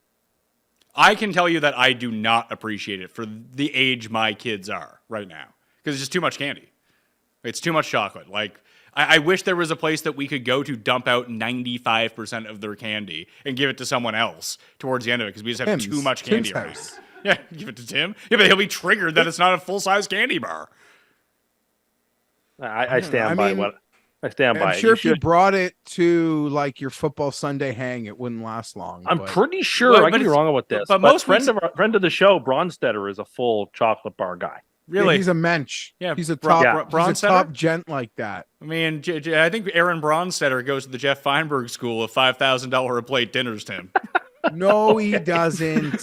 No, he does. How No, hold dare on. you assume that Aaron is in the same league No, as me? hold on. I'm not trying to put myself up and put him down. That's not what I'm trying to do. I'm trying to put both of us down. Like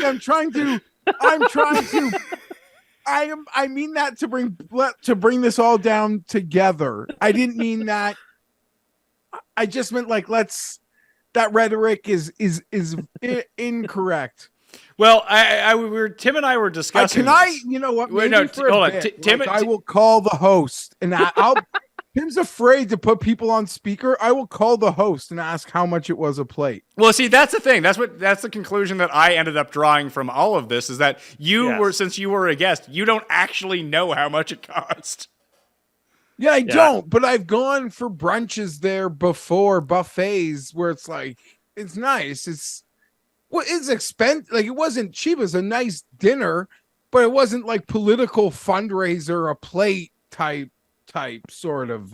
Yeah, but it's more fun. That's all. It's more fun to think that it's $10,000. Yeah, I know. And I saw your tweet last night, $4,000 bong loads. I see. Oh.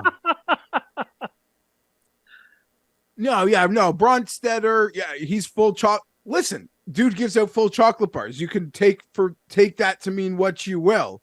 But yeah, I would. He just believes in meant to, giving like- people a happy Halloween. That's what he believes in. Paul. So I'm the only person who actually gives full chocolate bars. Yes. Tenny. Yeah. And that's a great service that you do. Tim wishes he could take credit for doing that, although he has the ability to do it. He's been telling But other who would people- know? So why all do this it? time he's been telling people to do it, and he didn't actually put his money where his mouth is. Shocker. Well, I don't have a Shocker. house. But I you don't still live in a house when people come to the door. Yeah, but you give candy to the concierge who gives it out to the kids. Why not? Who cares if you get How credit? would that work? I wonder though, because you have a limited number, then you're not treating all people equally. First come, first serve. Everyone. Is it? Yeah, And then I do mean you that's just- how it and- works. and- That's how it works on every house at Halloween. Okay, so. if it's first come to first serve, which ones go first? Probably. So your why big don't you chocolate just bars, hang 'cause out Full in the size lobby, or giving them not? to the kids? And if the full size go first, if it's first come first serve, doesn't that indicate that the full size are indeed the best ones? Why don't you hang out in the lobby for an hour on Halloween and give full I sizes will to be the kids? recording a show with you two next Halloween or on Halloween night. There'll still be plenty of time No, for you by to the time show we on- wrap up, Yeah, it'll be 7 o'clock. Oh, are you going to take the stairs down? No, by you'll the time get we down in wrap up plenty at of 7 time. o'clock, most Halloween candy trick or treating is over by 7 o'clock. What are you talking about? Yeah, It's what- dark. what- It's kind of what- over what by are you- then. What are you talking about? Yes, when I was young, I went out at like 5 o'clock. 5 5:15. o'clock? I went out early. We And, bring 5 our 4 and 3-year-old out at 6:30. They're the early ones. Oh no, it I was would still light out say, when I was like young. Tim, like no, anything 5 o'clock? anything before 9 o'clock is like you're crazy to think that is not like fully in play trick or treating. Yeah, we And get even 9 o'clock. we get If people. someone knocked on my we door get- at 8:45, I'd be terrified to open the door. No, I would go up until like not. I'd be annoyed. You would be- It dies down a If bit. on There's like a rush. hold on, if on Halloween someone knocked on your door at 8:45 p.m., you would be terrified to open your door? I would turn my lights off and look through the curtains to see who it was. I'd be afraid. Tim. But Pat, you have to realize this is a guy who doesn't get deliveries, who doesn't get Amazon. No one is knocking on that door unannounced unless they are soliciting Tim for a vote or something. That's true. My wife had her college phone her at 9:54 last night to donate money. Wow. Wow. She That's didn't, unbelievable. she didn't give the money. I would have lost my mind. It was like we couldn't even be mad. It was just shocking.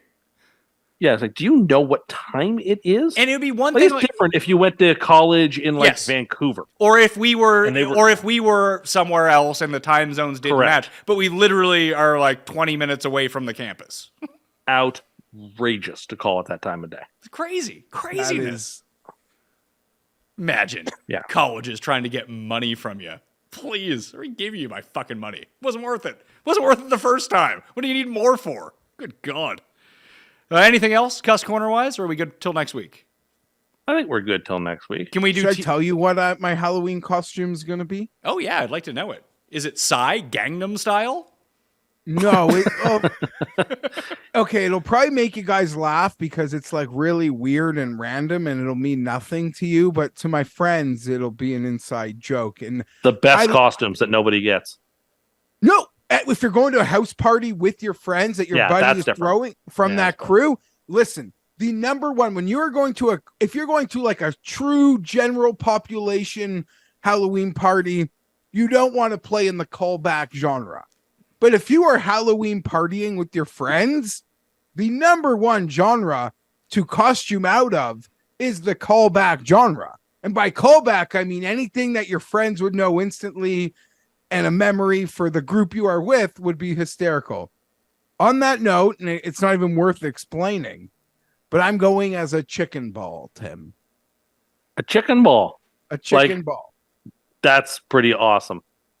Yeah, the story would make no sense here. Wouldn't even make you guys laugh. It'd probably make you think I'm weirder than I am. But I've got like one of these. I bought one of these like ultra cheap bumper balls. You know what those are? Yep.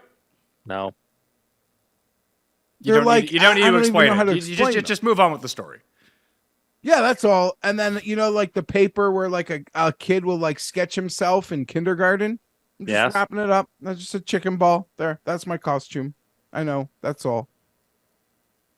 Do you have your costume, That's Tim? That's a great story, Mr. Meredith.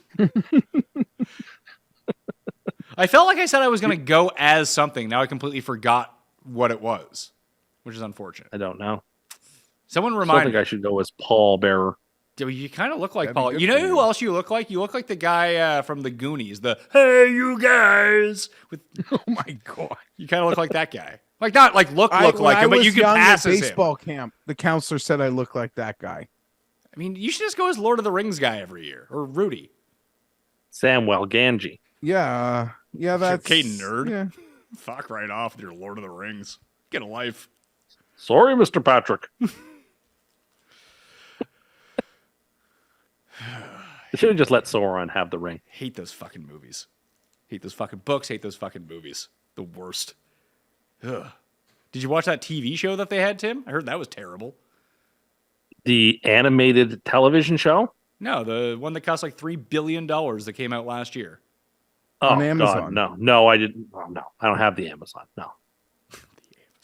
All right, late set of games. Although Geoff thinks that there's only 2, there are 4 of these games. I'm blind. I looked at the schedule this morning. I'm an idiot. Nothing I saw was clearly. Pittsburgh and the Rams. The Rams are favored by 3 points in this game, which I find kind of strange. I guess people are kind of really out on the Steelers. They do get Deontay Johnson back this week, and now the Rams are scrambling at running back. Not that it's going to affect the spread at all, but it does seem like Kyron Williams is going to be out. It seems like Ronnie Rivers is going to be out. They're going to start some guy named Zach Evans. They're promoting Royce Freeman from the practice squad. They just re-signed Oh, Darrell God. Henderson. Yeah, so they're going to the depths here. It probably doesn't make a difference. Them having Cooper Kupp back is just good news for their offense. They're all better than Najee. They're all better than Najee. Yeah, but they might play Jalen Warren from Something About Mary at running back. Yeah. So that would be better. I have to pick the Steelers here. Just because even though the Rams are better, the Steelers find ways to win stupid games. And I'm tired of picking against them and watching them get completely outplayed for 3.5 quarters and then win. So I'd rather just sit here and have a +3 Pittsburgh pick and either watch them flounder or whatever. But I'm not gonna pick the Rams to lay the points here. And according to Geoff, there's going to be 96% Steelers fans at this game. So Yeah, but does that even matter, really? Like, have we seen like a negative? I don't think it made a difference last night, to be honest with you. I don't think it made a huge difference. Actually, there were more Chargers fans there last night than I anticipated. Well, there was the that I was one prepped Chargers for. because there was that one Chargers fan that you saw. No, that but was if way you more saw the than crowd, you thought there were was going a to be there. decent Geoff, are you number hold on? of baby blue. That lady was on the Pat McAfee show today. Are you jealous that she's getting your Charger fan credit? No, I'm not jealous. What I'm annoyed There's about, jealous people. I'm annoyed about, like, our digital media team is running with this shit. They can't even give me. I don't want to do this. Like, I just mean, I haven't complained about the press conferences. We just don't do the little things. The digital club. Listen, we don't win on margins on the field.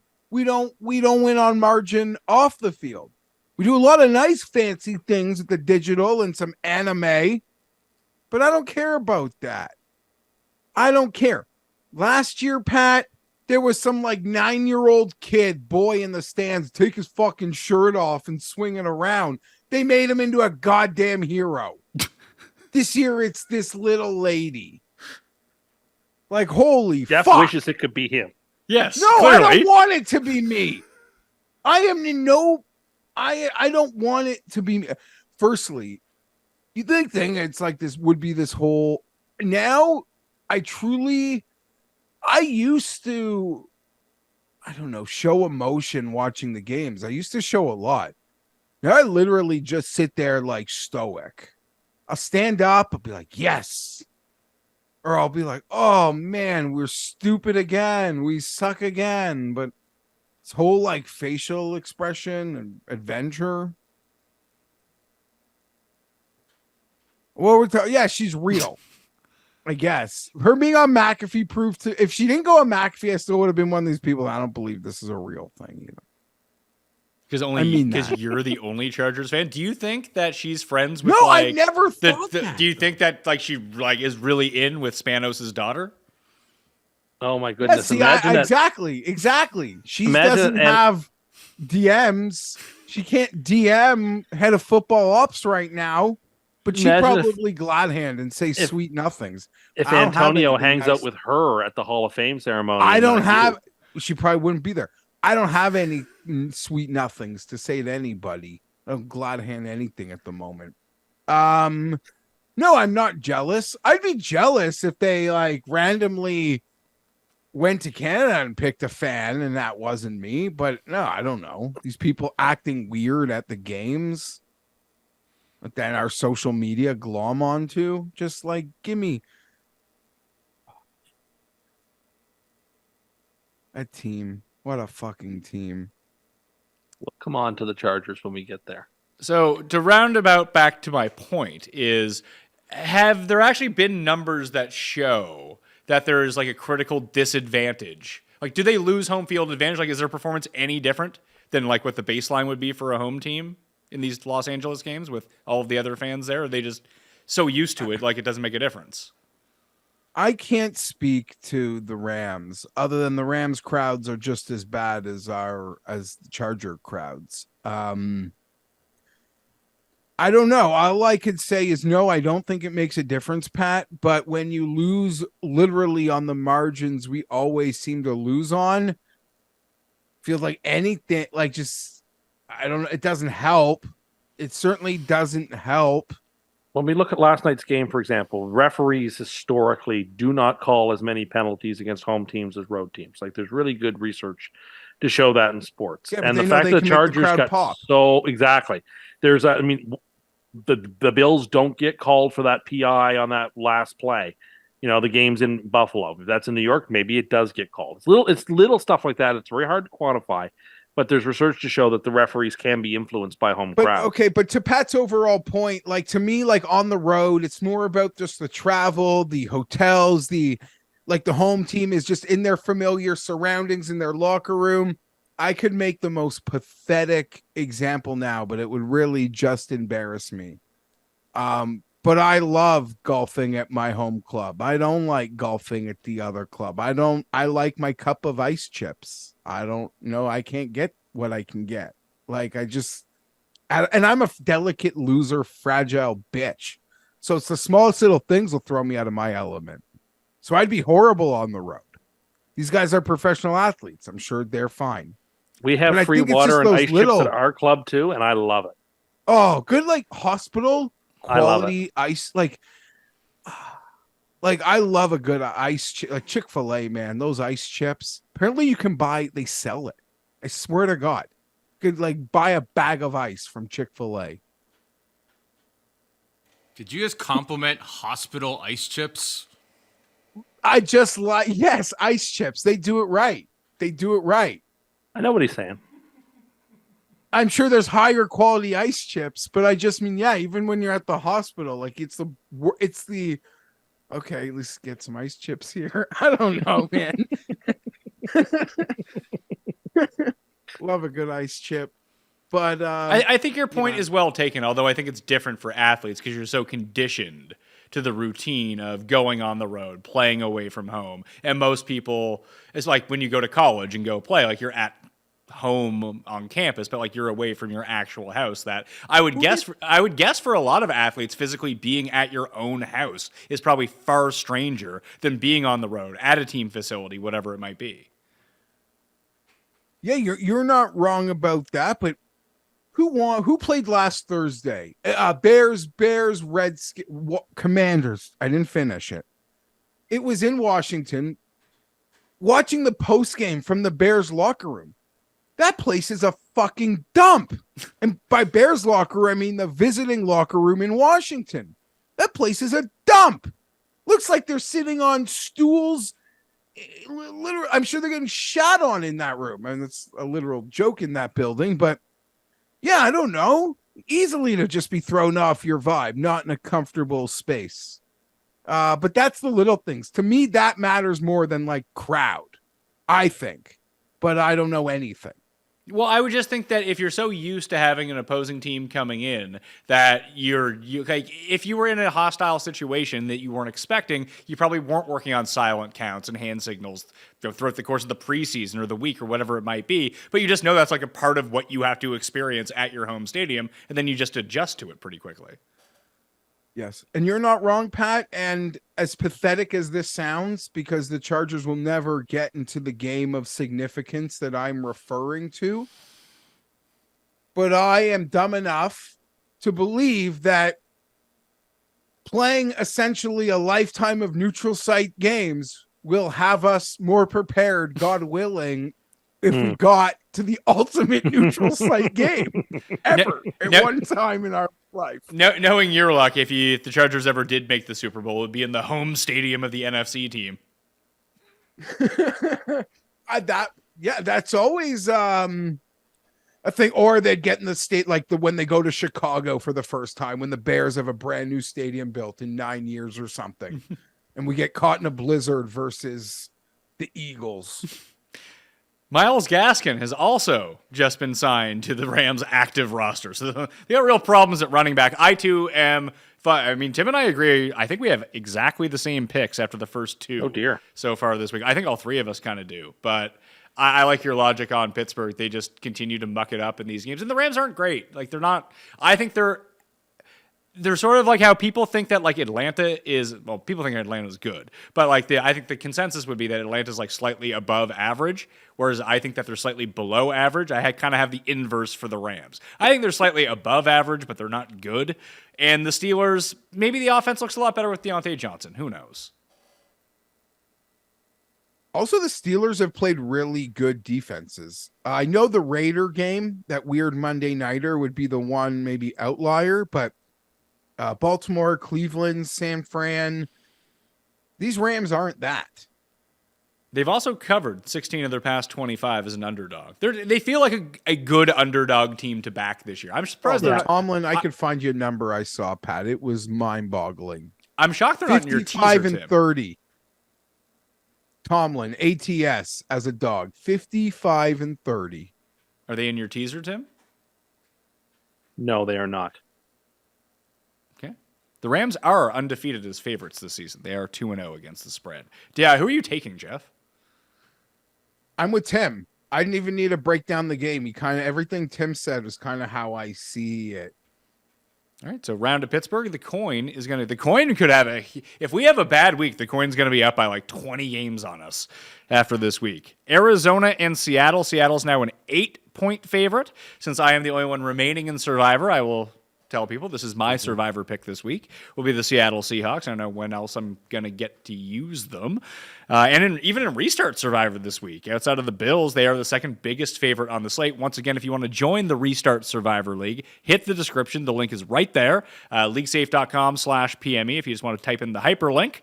Because maybe you're like Tim and you like to do like the slow way of doing things. That's a way that you can do it to join the Survivor League. But either way, if the more people we can get into this Survivor League, the better it is for next year's Survivor League because it will show interest. So instead of having 5,000 as first place, we might get a week one where it's, I don't want to say 6 figures for a free one, but 5 figures for sure. Probably a lot more than low 5 figures. Maybe what Tim said, money that would make him reconsider his stance on winning money. Maybe that could be available for a free one, but we have to join now, or that's never going to happen. I don't really know what to do here. Seattle has the best ranked run defense in football right now. And if the Cardinals can't run the ball, much like we saw last week against the Rams, like they won in the first half. The moment that Los Angeles decided to run the ball against the Cardinals, it was game over in the second half, and Dobbs couldn't do anything. Like they've been one of the worst teams the past 3 weeks. If Seattle had had a big win in Cincinnati last week, maybe they could be due for a letdown spot, but coming off a loss, I just like Seattle -8, Geoff. Every time you looked at that game last week, it was either like Gino looked brilliant or horrible or like no time and was instantly demolished. Seems like a lot of points. But I don't think I've taken Arizona once this year, and I'm not gonna start. I'm still waiting for the pendulum to totally flip there. And it kind of has a little bit, like even per the advanced numbers, Tim, like when you're looking at DVOA, like they were a top 10 team like 2 weeks ago. Now they're like bottom 5. Yes, they seem to have come back to their level, whereas Seattle remains a top 10 team. This is my other part of a teaser, teasing the Seahawks down. And I don't trust Arizona right now enough in this spot. Seattle just couldn't get it done in the red zone last week, but otherwise, outplayed Cincinnati pretty much outside of some issues blocking, as we discussed on the Sunday show, and some red zone struggles. But I'm not shying away from taking the Seahawks here at all. But I don't think I'd consider real money. Like I don't care to lay 8 with Seattle at all. I think this. I mean, I don't think I'm going to be alone in this. I can see this being the game that I load up in on DraftKings. Do you see my big DraftKings win, Geoff? No. I'm in the running. I won a King of the Beach seat last week, so I'm in the running to win the $300K at King of the Beach in Miami in a few weeks. You're going to Miami. Not necessarily. I have to. I'm in the tournament of 250, and then we play 1 week. The top. So basically, you want a satellite to get to another satellite. Yeah, but there's money even if I come dead last of the 250, I get paid. Nice. Okay. Congrats. Thank you. I love that. Me and Tambo won at the same time. We were sitting next to each other, both won seats. He almost tracked me down on the one that I won too, so that was no good. But I'm thinking about stacking up Seattle this week, but just because there's no game that I really love. But round to Seattle, coin included. Green Bay and Denver. This might be my super lock. I love Green Bay in this game. I mean, I do too, but I don't love them. I side with Green Bay in this game because it's a play against Denver. I don't understand how Denver can only be a 1-point dog against anybody. I mean, I guess they did acquit themselves relatively well against the Chiefs, kept the game close and low scoring. They've had a little bit of time on the mini bye. Like, I guess those are some things in their favor. But yeah, Green Bay is an enigma. They're a hard team to figure out. I don't know if they're actually bad, if they actually are decent. I mean, they were off last week, right? So we haven't seen them. Sort of annoying, isn't it, to be on bye and the team you draw off your bye came off a mini bye? That's kind of unfortunate. Well, It's not as bad as it's not as bad as what the Chargers are going to go through, but it's an annoying quirk of the schedule for sure. Geoff, Tim was complaining that he thinks that Park Avenue is intentionally freezing the Jets out by putting them on bye this week. No, that was said in a moment of excitement. It's just No, no. So I totally get like the Jets have this great vibe. You would love to be rolling that over into a practice, into coming back to work this week, into practice, the positivity, and try to roll that into another win or two before you get on vibe. So bye. So I totally I live in that headspace as a fan where I'd be like, oh, that's just luck of the draw. That's crazy person thinking. No, it's not, dude. They're in a good spot right now. It'd be better if they took their bye in a couple more weeks. That's just what I'm saying. They're in a good space right now. When you're at a heater at the blackjack table, do you get up or do you stick it out? You're calling a heater a 1-game winning streak? Well, it's not a 1-game winning streak. Is it a 2-game? They beat the winning Broncos. streak? Oh, that's right. They beat the Broncos. So 2-game winning streak. Yeah, and the game before that, it was a loss. They held the Chiefs and they lost at the gun against the Chiefs. So they're playing really good football. On the flip side, someone would say an emotional win. If the Jets were playing this week, I'm sure you'd hear people capping it, fading the Jets is like a letdown. Oh, of course, everybody hates the Jets, except for you and me, basically. You're an idiot. Who hates the Jets? What do you mean? Who hates the Jets? I can think of all kinds of people. No, I get in your mentions. Sure, there's people that hate the Chargers. People are mad at me. There's people that want to take it out on me because they bet a prop last night on a receiver. Didn't go well. I don't give a fuck. But they're $5. I hope it wasn't a prop on Quentin Johnston. That's exactly. It had to have been. I think every other prop on a receiver hit. As for this game, I guess it reminded me because it was the Broncos. I don't know exactly what this meant or how this was tracked, but I guess there's a way to track the sharpest bets. But according to Walter Football, sharps are 23-20 ATS this year. They sound good. They sound sharp. No, but here's the thing. And this is almost something I want to ask you, and maybe if you remember or you care enough, you bleed it into maybe bringing it up to Rob. However, they're 0-7 when picking the Broncos or the Patriots.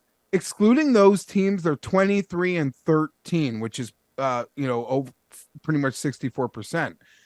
He noted that the Sharps were all over the Broncos in week 2, week 3, week 5, the Patriots in week 1, week 2, week 4, week 6, all losses. I would only say that to say, I guess when it comes to the guys, the true Sharps and the hardcores that are so smart and they do their own modeling, sometimes they can not react to a situation fast enough, potentially. Well, yeah. So Rob and I basically had this discussion last week as it pertained to the 49ers. And it turns out that the model was right about the Cleveland Browns last week. And as the game played out, there was an outcome of that game with the way that it was going early, that San Francisco just wins 20-3, and then we're not talking about this. But it was kind of my contention that San Francisco probably wasn't a big enough favorite based on what was going on and based on the way that we'd seen them. That are we slow to react to things? The Lions are a good one. If your priors were good on the Lions, you've been printing money so far this season. -3 last week. It was just like that Bengals game 2 weeks ago. I picked Tampa Bay. I picked Arizona against the two teams that just mollywopped the other two in really obvious situations. Good team versus bad team. bet on the good team and move forward. Whereas if your priors were bad on New England and Denver, and it sounds like they were, yeah, the models don't update. Some people's models don't update quick enough because they're not utilizing the most recent information. You're just saying that, hey, I'm sharp, I'm right, my numbers were right. But if you're still the one who's inputting those numbers, that if Vegas was off on the over-under by 5 games, which they might be on the Broncos, then your priors are going to be fucked up. But that's something that's going to work itself out as the season goes along. Like, we're still not even, I guess we're just almost a third. Yeah, we're a third into the season right now. Like, there's still a lot of season to go through that. I would guess that if you're not printing money, if you're one of these sharp bettors in like weeks 1, 2, and 3, and this is what I can ask Rob, that it's probably better off maybe towards the end of the season at this point, because either your priors beat the market and you hammer them, or the market catches up to the efficiency of what all the numbers are out there. And then until like injuries pop up and weird stuff happens at the end of the year, that's when you can then regain a huge advantage on your edge. It's a great thought. So I you like where kind took of that. so you kind of have to roll with it. You might be wrong, but you kind of have to roll with it at the same time. Yeah, no, and if you were stubborn like me on the Patriots not being a bottom barrel, and you could get stuck and you just don't update it. Like, you are just stuck in. I just believe the guys that do that, and they only bet with an edge, as I joked earlier. I don't need an edge to bet a fucking football game. And you can make fun of me for that. I don't know. I bet for fun. But you can get lost. Like, you don't care what your eyeballs see. You are just stuck on your priors. Yeah, and listen, your priors could be as wrong as your eyeballs. Like, people think that the analytics and modeling is the end-all, be-all. Well, if you have bad inputs, you're going to have shitty predictions. Like, there's a premium to be paid for people that have good numbers going in. Did you see this Mike Lombardi column, Tim? Dude. I mean, I'm sure I saw the headline. It was rough. Okay, I can embarrass myself again by saying I call myself dumb a lot. And it's easy for me to say something dumb. I read that thing. I didn't even know what point he was making. It kind of made me feel stupid because I didn't even understand what he was saying. It was like it was written by a 9-year-old. Like, that's how it was reads. about like the game, your eyeballs being more important than analytics, right? Sort of. If that was the point he was trying to make, like, he kind of got to that point. But Analytics doesn't know who's on the field. Yeah, but I feel like that's the one thing that it does know. Like, you can tell it. It was about the Carolina owner, wasn't it? Yeah, who it comes like. I mean, that guy sounds about as fake sharp as you could potentially be, and I think that but he's a perfect straw man for this, because I think I mean, who is Tepper? Is he like a tech guy? Yeah, billionaire. I don't know. He's obviously a genius hedge at fund something. Billionaire, Yeah. Steve Cohen light. Like, Listen, just a little lighter than the Mets owner. Tim, if I wanted to ask someone about the framing of the Constitution, how they came to that, I would turn to you to tell me that, because that's what you know. If I had to ask you of whether it's smarter to use a trackpad or a mouse, I wouldn't consult you on that. Some people are just... Well, I think you should on both, actually. Well, I mean, that's what David Tepper thinks, too, when he's putting his meddling around in football operations. He's not a fucking football guy. The fuck does he know? I will say, when you own the team, it's not meddling. It's your team. It is, but meddling is the he wrong doesn't word. know you what can do anything you want. He can, but it's your team. But he is not a football guy. So when he's making football decisions, that's not a good use of. There's no analytic in the world would tell you, hey, this guy who doesn't know shit about football is making the football decisions. That's a bad idea. You're right.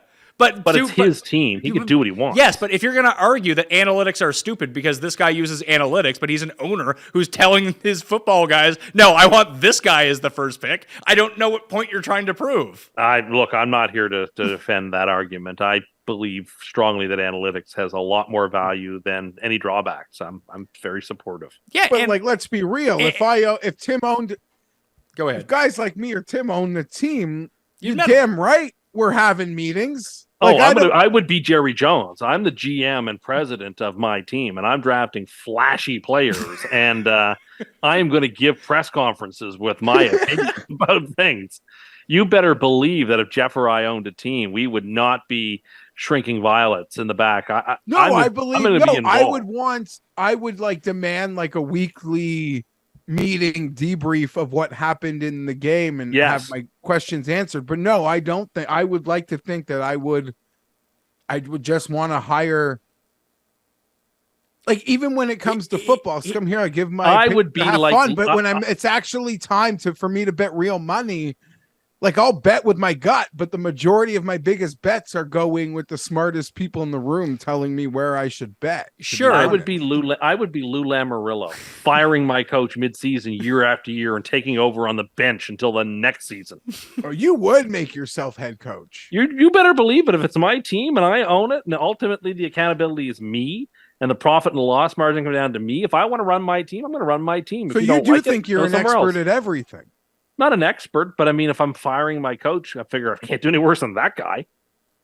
Like if you're the brand new owner of the Denver Broncos, you look at the return on investment you're getting from Sean Payton. I think you could pick any random person in the phone book and they wouldn't do a worse job.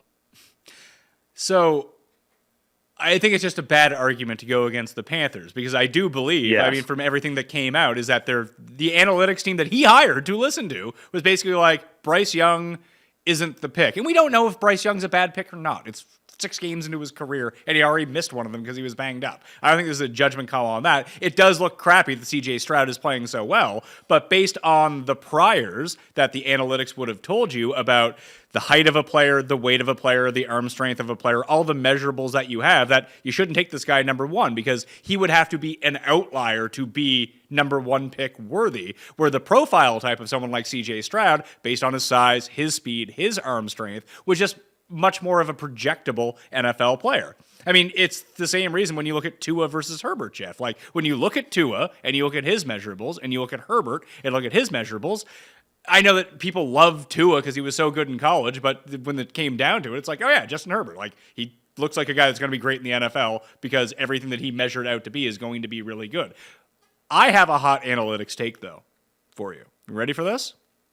I am all ears. I think in the current day NFL, you are better off playing as conservative as possible and not going with what the analytics tell you. Mainly because the people who are coming up with the right decisions in the decision tree based off analytics aren't ultimately the people who are putting these into practice. They are the advisors. They are telling the coaches. They are telling the GMs. It is my working theory that the analytics and decision making are good. And analytics doesn't mean you're going to be right every time. It's just going to be, here is a scenario of what you should do. Here are the percentages of what it will work versus what it will lose. But the coaches and GMs are so bad at taking this information and putting it into proper practice that you're better off just not using it whatsoever and making the other people make mistakes. Because that's what I mean, they're doing. if Brandon Staley had never heard of the word analytics, the Chargers would have won 10 more games under his regime. This is what I'm saying. Like, I agree with you on that. because what coaches do is they pick and choose the times that they want to use it. It can't work like that. Either you do use it or you don't use it. Now you're just trying to be picking and choosing based on the situation. And that is completely out of context of what this information is actually supposed to tell you. It's here's what you do or here's what you don't do. Here's your fucking chart. It's like your blackjack card. I was just going to say, it's like holding the blackjack card and then like following it most of the time, but occasionally going with your gut and doubling on a 6 against a bus card just because you've got a hunch. Yeah, exactly. And that's what ends up happening because you introduce the human element. It's not a computer coach. Watson isn't coaching any of these teams. That if you just do nothing and stand there, that you might, because of the bad they have good information, then they're making bad decisions with good information. And most coaches and organizations are doing this. Just let them shoot themselves in the foot, and then you don't have to do anything. You just win. I think that's a very sensible argument. I agree with it. Imagine if there was, because I think we saw this with Joe Madden in the Rays. Like Joe Madden, I don't know if Joe Madden was actually a good manager or not, but he was essentially a parrot for the front office. Like the front office was like, here's what you're doing. You do it, okay? And he's like, sure. He did it with the Cubs too, and they won a World Series. Yeah, and like when the front office is like on board and they are the ultimate decision makers who are coming up, like here's why we're drafting these players, here's why we're trading for these players, here's why we have these people situated where they are. It's not like it's like the example that you bring up in the Moneyball one where they had to trade Carlos Pena just to get him off the team so Art Howe wouldn't play him. But that's what we're dealing with in the NFL. And like as a roundabout point, like Mike, I actually find Lombardi, like his show is fun to listen to. Shout out everyone, just big DraftKings sponsor. I like Mike Lombardi, but like this, column is kind of indicative how I think a lot of coaches still kind of operate and front offices operate. And it's one thing to not like something, but it's another thing to not like something because you don't understand it. And that seems to be the problem here.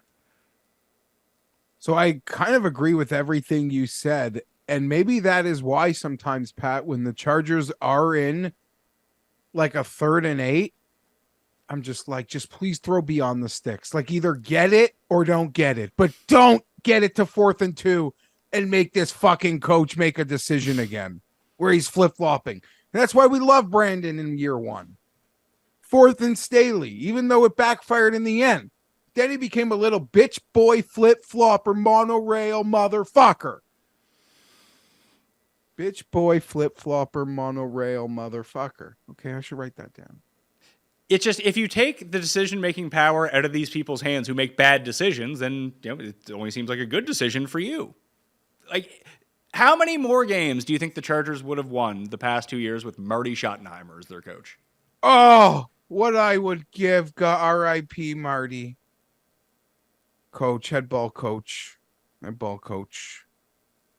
Nothing like a quality sun hat and a pair of aviators. So just fucking, that's how we do it. The point I think that he was trying to make, Tim, in all of this, or at least the point that I would try to argue if I was going to make, that was my case for anti-analytics, is I think that they're put into practice poorly more often than they're put into practice positively. Therefore, it would hurt you to do it. So I think when we think about something like Brandon Staley, is that I don't think that a lot of his going for it on 4th down, I think is a really good idea.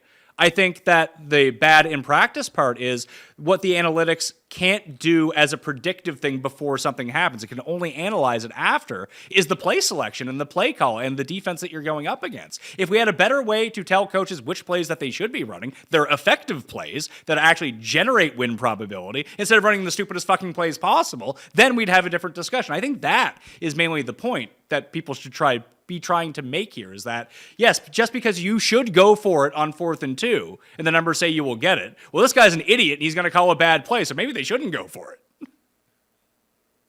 Yeah, no, I totally understand what you're saying. Because, was it 2009? I think it's because when we both lived in Calgary at the time. That Patriots Colts game where the Patriots went for it. And I remember writing it. It was one of the very first columns I ever wrote getting into media. It's when I think I was with Roto Community, or maybe it was like on my blog. The first big thing that I ever posted that picked up some traction was like, it was an argument in favor of the Patriots going for it. They ran the perfect play. I think Kevin Falk just dropped it, is all that happens. Like, why would you kick the ball back to Peyton Manning when you can win the game with a 1st down? You need 2 yards and you have an amazing offense. Why wouldn't you just go for this? Even if you punt it, you're probably going to lose anyway. Who cares if you give it to them on the 40-yard line? Like, I am very pro going for it. And they ran the perfect play, I thought, and they just kind of fucked it up. That's part of the outcomes that happens. When you run the Sims, it does give you the other end of the bell curve where guys get hurt or shit happens when you party naked and it doesn't work. But that shouldn't discourage you from ever going for it again if the process was right. And that is really where the problems start coming in for these coaches, is they try it once in this big opportunity. And I understand the human nature of it, that Staley gets absolutely raked over the coals when he tries to go for it 4th and 7, when he probably should in a circumstance. People are like, what the fuck are you doing? And then he's like pensive and crazy when it's like 4th and 1. He needs to run a 1.2 yard play in order to get the 1st down because he's been compromised because people are calling him out the entire time. That his human nature is now dictating part of the decision making, and it's completely fucking up what the right decision is supposed to be. So he's being reactive to things that have happened in the past when that shouldn't matter anymore. That was one of the outcomes that happened. It doesn't mean the next decision's going to be bad just because the other one didn't work. Anyway. But he loves to stress how every 4th down decision to him is its own universe. Well, that's crazy. And it is. And it is to a small degree. I mean, like, in that Patriots example, like, if Mark Sanchez is the quarterback on the other side and you're up by 6, punting it back makes a heck of a lot more sense. No, so it is a different decision versus vis-a-vis Peyton Manning. Yes, but... Yeah, and going up 9 versus a team with a horrible quarterback, instead of going for 4th and 1 with like 5 minutes left in the game. Okay, like I'll just go up 9, 2 scores, that quarterback. Like, I get it's an own universe in that discourse, but I don't know. I wish we went for more fourth downs. Is that weird to say? No, I think that teams don't go for fourth down enough. And I think that they're scared of the blowback if they don't get it. And that in part becomes a problem with the analytics because then you're colored by that human emotion that goes into it because you don't want to be wrong. So then again, it comes back to that thing with the blackjack card where, well, sometimes I'll do it and sometimes I'll stay on 14 against the face. Sometimes I'll hit it, Tim. Like, what are we doing here? Yes. Are we playing the percentages or not? Right. And I mean, the important thing, I think this is something that Lombardi has talked about before, is that you can't use the numbers as an escape from accountability, though. Like, if Sure. it doesn't work, you can't just say, oh, well, but the numbers say it should, so I should do it. Like, you're still accountable. If you just do it enough and you don't succeed, you don't have an immunity blanket from, like, losing your job because the numbers just broke against you every time. Like, you are still accountable. Can Well- I say, Oh, go ahead. Sorry. It's bad well, luck. in but you- terms of you don't get to- accountability, I was really thinking on Sunday night that McDermott should have punted that ball deep instead of that 50-yard field goal because it's Tyrod Taylor, because it's that offense, because I agree. 20 seconds matter, like 20 yards, even if it gets you 25 yards, those 15 seconds to accumulate those yards matter. And the And then Giants when hadn't they scored a get in the red touchdown zone all with night. 14 seconds left. To me, it's like, that's the game. That's the game. I felt the same way. There was a spot I would have punted it because it's like the Giants haven't scored a touchdown all game. They're on the road. They don't seem inclined to be able to score one. I'll take my chances. No timeouts. Send them as far back as you can and say you're not scoring a touchdown. Yeah. I actually think that's the right and I play. know that may have only gained them like 24 yards, but if that 24 yards was 14 seconds, then that was the game if they ended up losing. So I think what's different, like when people see the win probability added of a punt versus a go for it versus a field goal, whatever it might be, I'm not entirely sure, but I have talked to a few people with inside organizations that the stuff that gets put out publicly is kind of a neutral-based win probability model, just based on priors of everything that's going in, that a lot of these, both sharper bettors and even people who started to work inside of organizations have like real-time ones based on the context of the game that are slightly ajar Sure. from what you see. And I would actually probably wager that punt was the higher win probability play. Like we've talked about it a bunch of times over the years, that Baker Cleveland Jets game on Monday Night Football when they just didn't even try on offense anymore. They're like, the Jets can't score. We're going to win. Just don't turn the ball over and punt it every time. And they did. And Yeah. it was the right move. And on top of that, Pat, in the same way these broadcasts have brought in a ref into the booth, They shouldn't. I don't understand. Yeah, if you're broughting people anywhere, you probably shouldn't broughten the ref in. But I don't understand what context the ref gives you. Like Tim knows the rules better than all these people. I He knew that weird. sometimes don't mind. I sometimes don't hate the opinion, but there should definitely be an analytics nerd to talk us through instead of having Aikman explain it to us. Yes. I would tend to agree. I at least talk you through the situation of why the numbers say what they do. And then if Aikman wants to go against that, and like if you're at a critical juncture of the game, maybe there's not enough time to squeeze that in. But on Monday Night Football, if you had the head ESPN analytics guy saying, oh yeah, the numbers say that you should go for this 4th and 6 from here, and Troy Aikman would tell you why you shouldn't do that because he's a football guy. If nothing else, I think it's good content. Because now they do have it up and they do bring it up. Buck brings it up even on 3rd down. It'd be like the data says if they get it anything inside 4th and 3, it's a go. But they show that they show a Chiron that brings that up. But again, in the same way they have a ref in there, I would bring in a data scientist to talk us through those decisions as well. I think it'd be great. That's a really good idea because if you just put up the numbers on the Chiron, and I heard people it's funny because I went to the barber again today. That same barber that I went to, I didn't get from the guy who was talking about hockey. He was Puck too busy. loves puck? He was too busy chatting about puck and the MLB play. Well, the Texas Rangers haven't lost a game. Tim wouldn't want to go up again. Too hot. I don't think they're going to lose a game all year. It's just what happens. That's how you win the World Series, Tim. Got to get hot at the right time. I mean, winning games is how you win the World Series. That's absolutely true.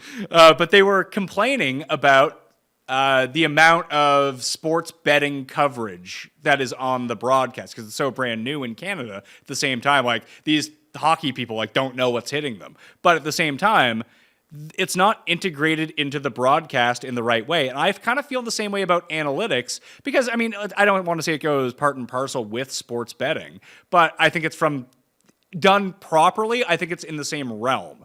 But they both kind of do it the wrong way, integrating it into broadcast. Jeff's right. If you had someone to explain why that number is on the screen, I think more people wouldn't necessarily agree with it, but at least their comprehension of what it's trying to say would make a lot more sense. Just like in the sports gambling context, when random guy who doesn't know anything about sports betting hears random person on a hockey broadcast talking about sports betting, doing nothing else than saying, here is the money line in the game, and no context behind that. Like, the ultimate goal of sports betting, I think, should be to enhance the content. It is a great way to talk about the game, especially with ex-players, when you have someone who can articulate what that number means. Why is the spread this way? What is affecting that spread? Why is the money line there? What are the talking points behind it? Let's have that discussion, especially with ex-players. Then you can actually try to merge both worlds to the best of its abilities. But no, it's someone's like, yeah, on DraftKings Sportsbook, it's plus 130. Moving on. You should bet it or not. Whatever. And then people get annoyed by that. Right now, it's just like unnatural, manufactured, paid spots instead of a broadcast integration on any level. But let me ask you this, Pat. If they did have data scientists in the booth, would a Brandon Staley, a next generation Brandon Staley in a decade from now, be able to not be swayed by the media so much because the fans are now having someone articulating what they are trying to, like, Staley went for it, then didn't. Now I don't like that he's flip-flopping. I feel like the coach would be now he's dickless because he's listening to the outside. But I mean, a future coach, if there was a data scientist in the booth, would probably feel stronger in their convictions and less worried about the backlash because it's being articulated to the public better what he's actually trying to do. Yeah, I do. I think that the more, the farther in time that we go and you get some of the older people out of the game and the decision-making process and the coaching, not to say that everyone's going to be good at it, but just more people our age who come, like, there's people in the NFL who are our age who are head coaches at this point. But in 25 years, like, we're going to be probably like the oldest, we'll be of the same age of the oldest coaches. And listen, not everyone who's our age understands this stuff or even cares about this stuff or likes this stuff. Maybe they hate it at the same time. It's taken the fun out of the game. In a lot of ways, that's true. That's what analytics has done, is taken the joy out of sports. Like, it's really taken the joy out of baseball. Like, people talk about the length of the games, the pitch clock, whatever it might be. I think you can kind of point exactly to the advent of advanced stats and its utilization within the game, Tim, to when baseball got boring and not fun to watch anymore. Completely agree. But it's how you win games. That's it. There was a fundamental conflict between how you win games and what's enjoyable to watch. And baseball decided, okay, we got to take away some of this stuff because, well, everyone has a different incentive structure. The team is just trying to win, but Major League Baseball has something a little bit more grand in mind, namely a product that people want to watch and enjoy. And sports have done this throughout time. Baseball has an efficiency dilemma, if that makes any sense. But basketball did the same thing. They banned the zone defense in the NBA because it was preventing people from scoring efficiently. And because baseball's about grabbing your nuts and hitting dingers to a lot of people. Okay. It used to be. This year's been a little less like that. There's been more action. Baseball's been more enjoyable this year. Anyway, I didn't expect to get off on that weird analytics rant. It's just I read that and it just felt like such a straw man and the wrong person to target with whatever argument that he was trying to make. That I think that there is a viable argument to not believe analytics, not because that they're not true, is because, again, you have that X factor of the human element and people are bad at interpreting it. And that's what we're seeing right now. But also, isn't that the crux of like this very fun, more of an old school DFS argument now? It's just like more of a laughable like meme to be like the Sims versus like, dude, you got to know ball. You got to know ball, bro. You don't know ball? I mean, that's how you win. Put it this way. I've seen the people that win DFS tournaments. It's unlikely they know ball. Yeah, but also you got to know ball to be able to set your models properly. Oh no, to a certain extent too. absolutely. I don't want to say that people don't know ball. I mean, you look at me. I don't know ball the way that ball people know ball. But I think I have. Yeah, some of us I played tackle football for a year, And you watch film. and I watched tape. Yeah, you could put it this way. I think that someone who knew nothing about football but understood how to build a proper model would have an easier time both winning on DraftKings and winning at sports betting than someone who had no numbers and just really knew football well. Now, betting might be a little bit different, but in terms of daily fantasy, those people are dead in the water. Yeah, I agree. I picked the Packers. Me too. Yeah, me 3. Round of Packers. We're all on the Agreed same. on everything. I know. This is not good. This one we will disagree on because I know that Geoff is taking the Chiefs. Chargers and Chiefs. I like the Chargers plus 5.5 in this game. You give the Chargers 5.5 points. 2 wasn't enough. But 5.5, that's a lot of points for a team that comes down to the last drive every single game. Maybe they lose And by a team 7. that plays the Chiefs close. A Yeah, team that in this current configuration does play the Chiefs close if they don't beat them.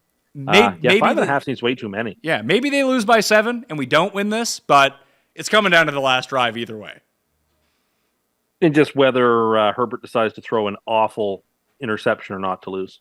Listen, like he's 12 feet behind the line of scrimmage, about to be driven to the ground. Although Pat, I'm in a bit of a pretzel. The pretzel I wish the Chargers had put Mike McCarthy in. We couldn't because we're dickless. In that I started going against the Chargers and they won 2 in a row. And I was like, I got to keep this going. And they lost. So I don't know whether I need to pivot off of that. I will say our best players were horrible. I'll give Tim credit again here in a moment. For picking the Chargers to win that game and putting them in his money line parlay. Oh my God. Tim didn't just every time he picks us to win with confidence.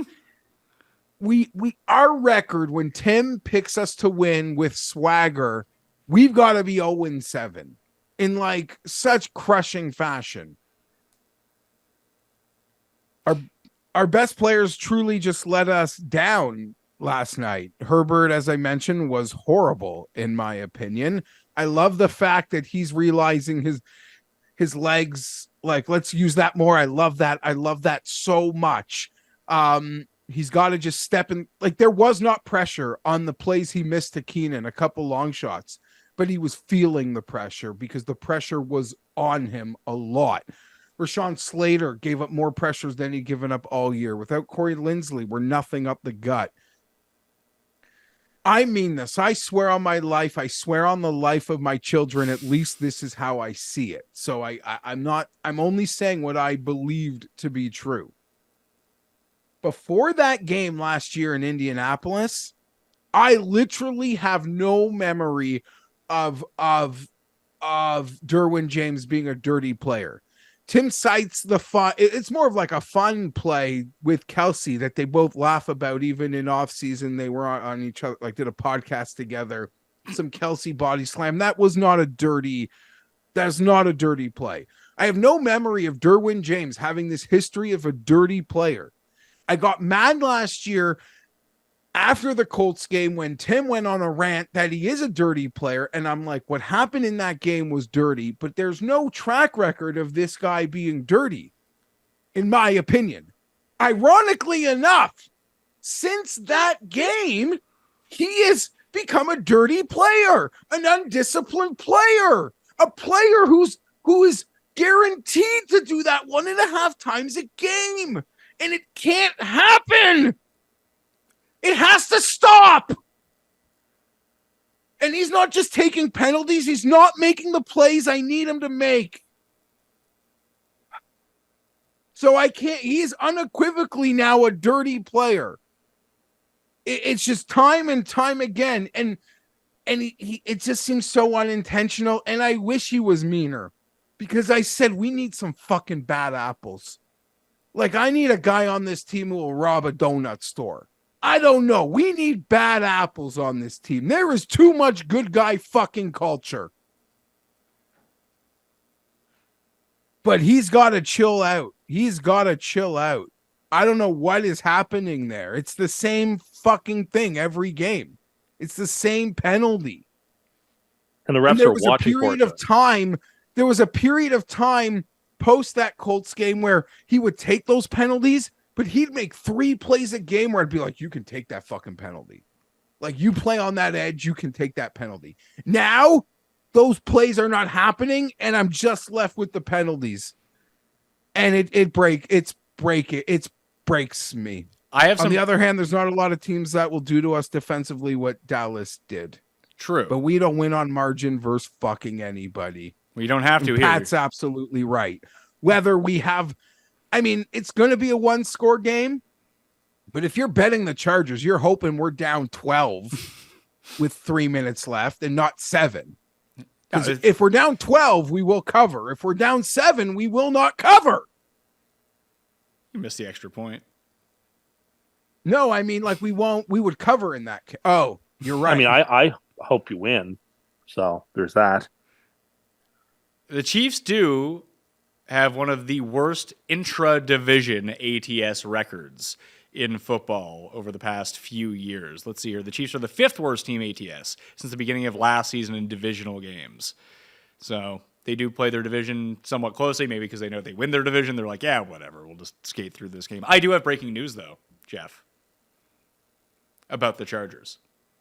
Fuck off. I do. Tim, you ready for this? I am. I'm not. Chargers super fan fraud. See, We should have seen this. I don't coming. give a shit. Chargers don't actually have fans outside of Geoff. We should have known this. What do you mean, Chargers super? No, Look I at the just look like. at. Can Can you see this? See Can what's you up see on the the screen? screen, Geoff? Are you looking at the screen, Geoff? It's up there for No, you. sorry. I hate looking at myself sometimes. You need to look at the screen. Oh my god. What is this? Are we sure it's the same person though? Oh, Now, okay, so I did see the clip of her. Like, I just need a little context because I did see the clip of her on McAfee, and apparently she goes nuts at her kids' like soccer games and football games, and like for a moment maybe I'll say that like her kids' high school are called the Vikings, so that's how she dresses to watch her kids play. But whatever. she has skull. Sure. She You has know what? skull. This She lady has is skull taking painted. attention She has off of skull. Herbert's worst game ever. Yeah, she has skull paint. Yeah. So, do you think she's a plant or not? That's the real question. My initial instinct is a total plant, like a total extra, like in Hollywood that the Chargers have. Dude, we've AI bought robots in the stands sometimes. So I wouldn't put it past that this is not real. I did not believe what I was watching in real time yesterday. There's been a very strong media campaign to put her up on a pedestal. And I got to live with this shit. You guys are just here for the memes for 48 hours. Like, we rode some 7-year-old boy without his shirt off for 2 months last year. Disgusting. Tim, is this It's not a- is this the last second Hail Mary your campaign needed? This lady? I have nothing to say. I want Geoff to actually comment more about whether he believes there's other plants in other circumstances that he believes people who are What taking do you credit mean? for him No one shouldn't get. acts like that. Who do you think was in that press box for the Bills playoff game against the Dolphins, Geoff? What are you talking about? Was that actually DeMar Hamlin in that? Okay, you want to do jacket this? We're in the Chargers game. And now the Charger game segment's going to be like 30 minutes. People are, the Chiefs just went on Chargers rant, yada, yada, yada. Come on, guys. Did you see that tweet? They retired his number on the goddamn ambulances in town. Do you want to know what? Yeah. Yes. That's my favorite one. Yeah, but that's not related to this. I love that. I like that too. I like that too a lot. DeMar's got some guys coming for that ass. Like Tua's coming for that ass. If people decide that Tua, in all his like amazingness, if they can't get past the fact that they want to give McDaniel and and Tariq like just a nose hair more credit than Tua, they'll talk themselves out of giving him MVP, at which point they'll have to give him comeback. Cooper Kupp is a wagon, folks. Matthew Stafford, Lamar Jackson, Pat's boy Baker, Aaron Rodgers. There are these Rodgers rumors. There are guys that go out there every single week that contribute to their team's winning, that have name value. I stand by my point, even though that we have gone past a fair and balanced discourse on the betting aspect of this award. That is fine. I want to compliment the Chiefs though, because their defense, well, it doesn't seem to have the star power outside of Jones. It feels deeper than ever, right? Like McDuffie seems like he was a nice pick at corner. They got Snead on the other side. They got this fountain of linebackers. I don't know. Question: why did the advanced line 6? The Chargers lost on Monday. It's a short week that dropped half a point. I found that weird too. But like, why would it drop half a point? Herbert's also undefeated ATS as an underdog of 5.5 or more. That's good because that falls on this number. Tim, I have a question for you. Serious. Please. Is Justin Herbert bad? No. How come? No. Justin Herbert. No, he's got a lot of talent. Look, he doesn't have I'm his best- muting. No, he doesn't have a receiver. I'm turning my speaker down. You tell me when this is going to continue. No, I don't even want to entertain. Wave or something. No, wait, are we immune to be? I think I'm Team Acho with this one. I mean, Paul brought up a good point of Bijan Robinson is just a social media running back. Maybe we can build the social media all-stars. That's Justin Herbert. Like, win something, man. Like, win a big game. How about that? Be nice. Can he win this week?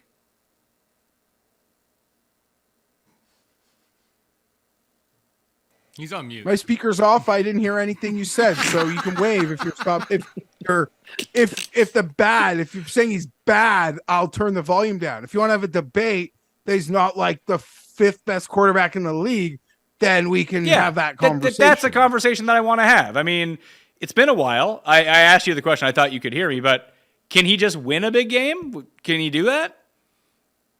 Okay, so that's also a bit of a false narrative. Apparently, since he's entered the league, he's like 3rd in.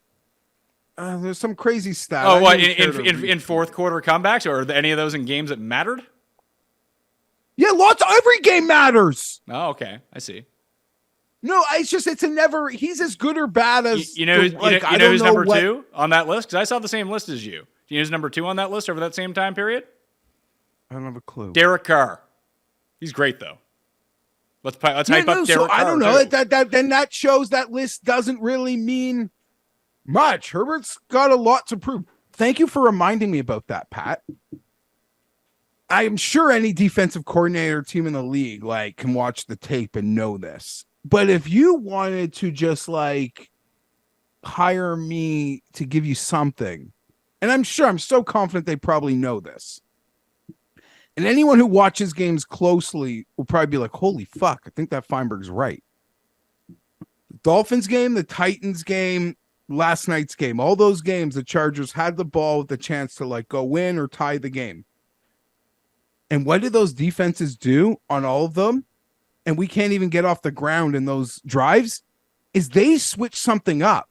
They rush us in a way that they didn't rush us for the previous games are 60 minutes. They didn't rush us for the previous 58 minutes. I'm telling you, Spagnuolo, Tim, you go tell your defensive coordinator.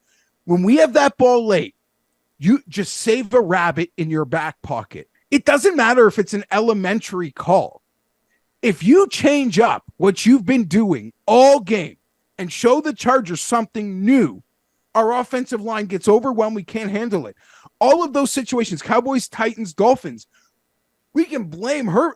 They're the sack that knocked him out. Parsons exploded through the interior in a millisecond. They didn't do that all game. in the Dolphin game, the Titan game, it was all the exact same thing. Not what they called, but they did something different in that final drive, and we were just so sack done. Like, we can't even get off the mat. So that would be my tip to opposing defensive coordinators. A little self-scout for you. Taking the Chargers or the Chiefs? I think I'm going to take the Chargers. Okay. Because I was riding it. If the Chargers won yesterday, I'd have kept this thing going. But now that streak's over. I got to get back to my roots. I still see a way to 10 wins, but it'll be really fucking hard. Well, the Jets are 2-4. Are they 3-3 or 2-4, Tim? 3-3? 3-3. Yeah, I mean, they're going to go 13-4, so I can see how the Chargers can get to 10 wins. It doesn't seem impossible at all. Just give yourself wins that you're not going to win, and then it makes it super easy. Well, the Jets have a lot of easy games left. Their hard games are almost all done. I mean, they don't have all easy games left. Not all, but mostly. Miami. No, they'd have to go 5-1 in the division. And then they can get to 10 wins. But I'm not like Tim. I'm not like that would be. I'm not saying they can. I'm like, it's hard to find it. But Are you teasing up the Chargers, Tim? No, I'm not. I was surprised about that. That sounds like a good teaser game, actually. see, they Nah. will, because even if the Chargers are down like 18, they will cover that teaser. That Maybe, makes sense. but I'm not touching it. Like, in a way, Minshew couldn't cover the big teaser. Yeah. I guess it was only 11, even though they should have scored, motherfuckers. Dolphins and Eagles. This is a fun primetime game, so I'm excited to see how just the fun of it gets sucked out, because every primetime game has basically been terrible for 3 weeks.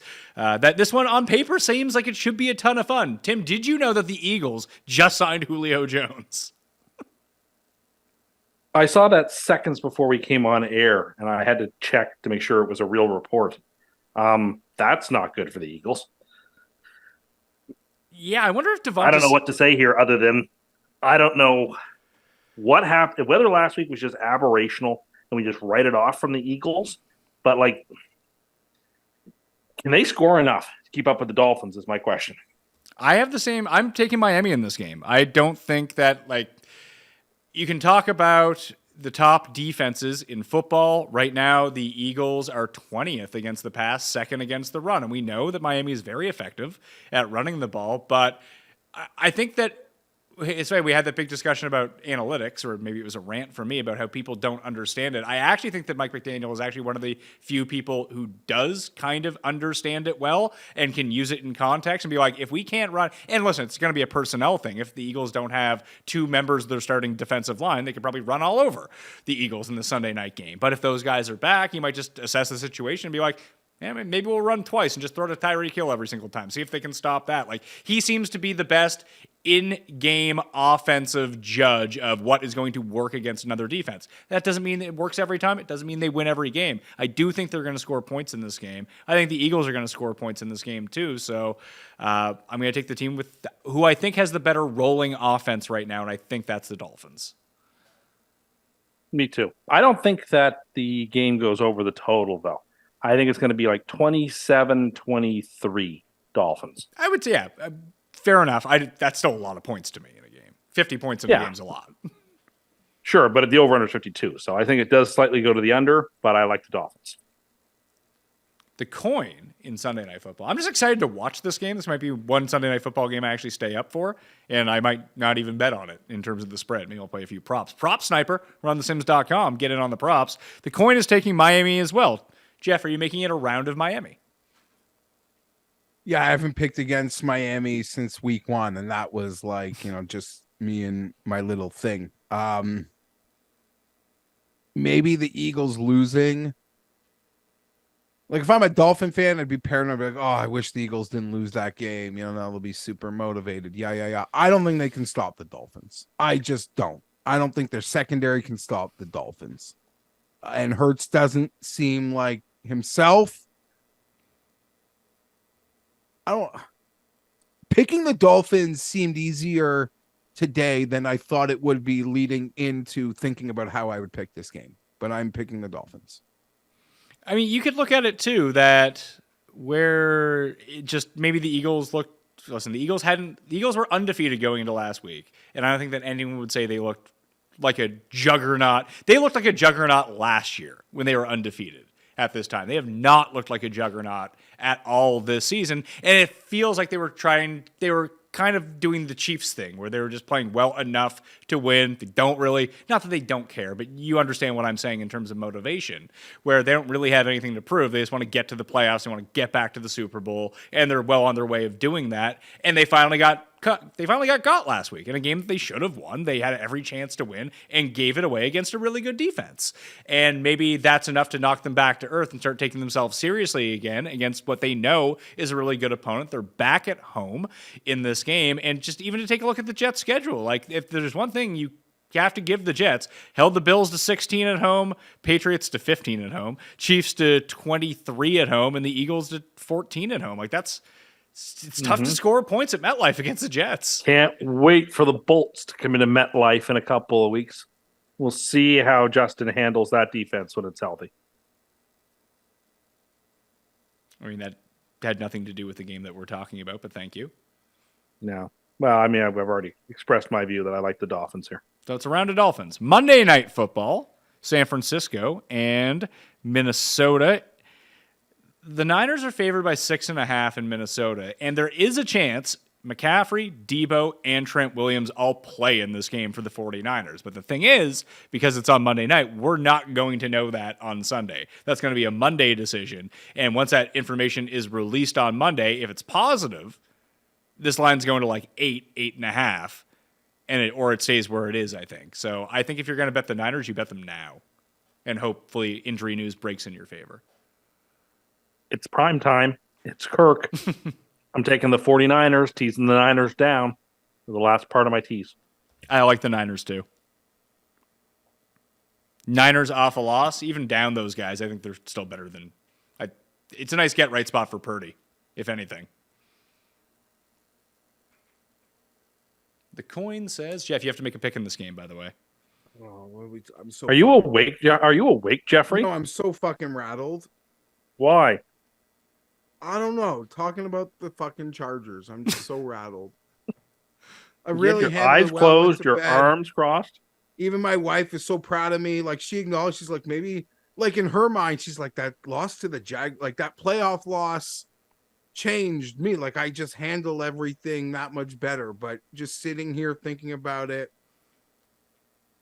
how bad I thought Herbert played on a national TV game against Dallas. Like it pours so much gasoline onto the fucking fire in this shit that allows this to come. Is he bad? I am so but is he bad? I don't fucking know. I don't know anything. Let me frame that question another way.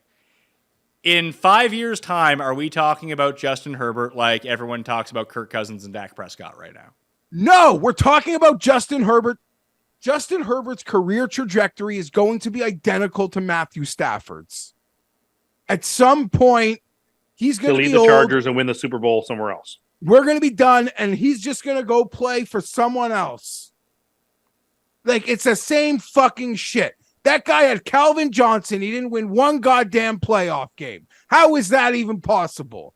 Well, I'm not even going to win one with this guy. That's the trajectory. Fuck Kirk Cousins. I've been on primetime so much that the stupidest takes are the Justin Herbert's bad in prime. Like, that's just like you're making that up and you lost a bet last night. There's like the new Kirk Cousins. That is not true. What's his record in primetime?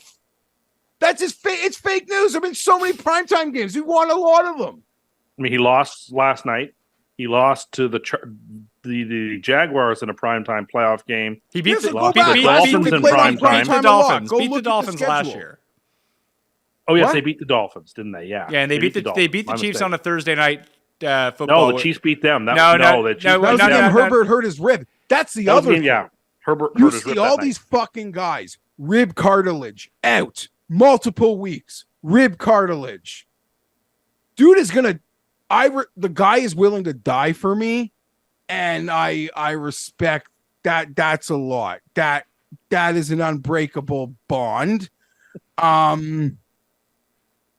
Yeah, no. Prime the game. I know it's against a shitty team, but the game Derwin James headhunted last year that Tim went. That was it. Like versus the Steelers. Like there's been enough primetime game. Like that's unfair. Are we not clutch? Are we never winning on margin a lot? That is true. I can't deny it. Do we need to win more big games? Yeah, but like to create this made up thing that he's now the Kirk Cousins of prime time. I know. Did anyone say he was the Kirk Cousins of prime time? I just asked. Not here. In 5 years. Not here, but in my world on the internet. Jeff, are you letting random internet people influence your behavior again? No, I just think like Hold up. criticism. Let him There are cook. so many criticisms that are fair and that are legitimate that you don't even need to make fake ones. Is my point, I guess. And I'm not speaking of you. And you said the career trajectory. No, in my opinion, the career arc at this moment feels a lot closer to Stafford than it does Kirk Cousins. Okay. Because I believe he's as talented I believe Matt Stafford is like a lot more naturally talented than Kirk Cousins. And I think it's undeniable that Justin Herbert has a lot of those incredible natural gifts that can make you a great quarterback. But we got to mold this thing. I don't know. So it wasn't just it was bad reads. It was can't even read Justin Herbert. What a school, Oregon.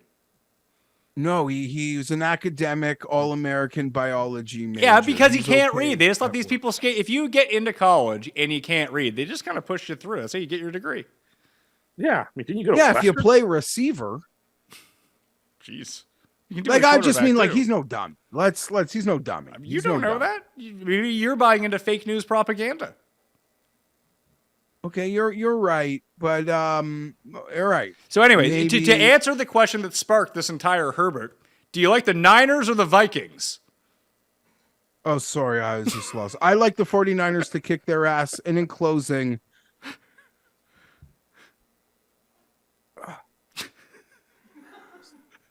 the guy was coached by that fucking imbecile of the University of Miami who didn't kneel a ball and lost the game, Anthony Lynn, and this bozo Brandon Staley. Justin Herbert is like that person who you all know whose parents were the dumbest fucking imbeciles on earth. And now that person is like director of investments at a hedge fund. You're like, what a fucking miracle, baby. Because I know that kid's parents. And how the fuck did he get here? This sounds so specific of a reference. It sounds like does. you're thinking of something in real life. I put air in this person's tires all the fucking time. Do we need to keep All the fucking time. And I tell them to tell these people that you're a miracle, and they know you are. Because they know how shit they are. I've got the Jeff's biggest rivals list in front of me right now. Is there a name associated with this CEO or whatever? No, this isn't a rival. It's this his is friend. This is His friend's not a parent. rival. It's This his is- parents' friends who he has the rivalry with. I gotta say. So here's what No, it sounds. not my I- parent. My friend's parents. Yeah, your friend's parents, Not not my your parents' Yeah, friends. sure. So here's the thing. Every time, listen, you're in an emotional state. We caught Tim in an emotional state on Monday night, a positive one when the Jets won. Then he yelled at everyone for like 5 minutes. You're kind of going the sadness opposite way, coming off a primetime loss in a game that they could have won. But this happens a lot. And it's not that I don't think that Herbert's good. That was more of a fun question. Is he great? That we'll see. But he does seem to get an awful lot of leeway and excuses. Like, it's never his fault that he played poorly, ever. It's you can just What do run you mean? down. I literally said it was his worst game he ever played. Sure, I think and a lot of then people- you should see the coach that he had in college, and then Anthony. Like, it's just a nonstop. Like, here's why that. Yes, he played poorly, but here's why. It's everyone else's fault. No. I wasn't. I mean, that is more of like a macro view of like. But eventually, if you're good, you overcome it. Absolute 100 fucking percent. 100 fucking percent. Listen, no, and there's a whole other side. There's like the true apologists, like all the if he's the only reason they play close games. Every game is close. That last 2-minute pendulum is like this, and then this, and then this, and right now it's like this. So Yeah, they got to win the games. They got to win the games. Like, and honestly, it's okay. It's okay to play poorly. It's okay to miss a lot of your 3-pointers. That happens to good shooters. We got to keep shooting. I'm still more stuck up on like losing to the Titans. Like Justin Herbert can't lose to the Titans. Like, you know, that's sort of where my stuck ups are.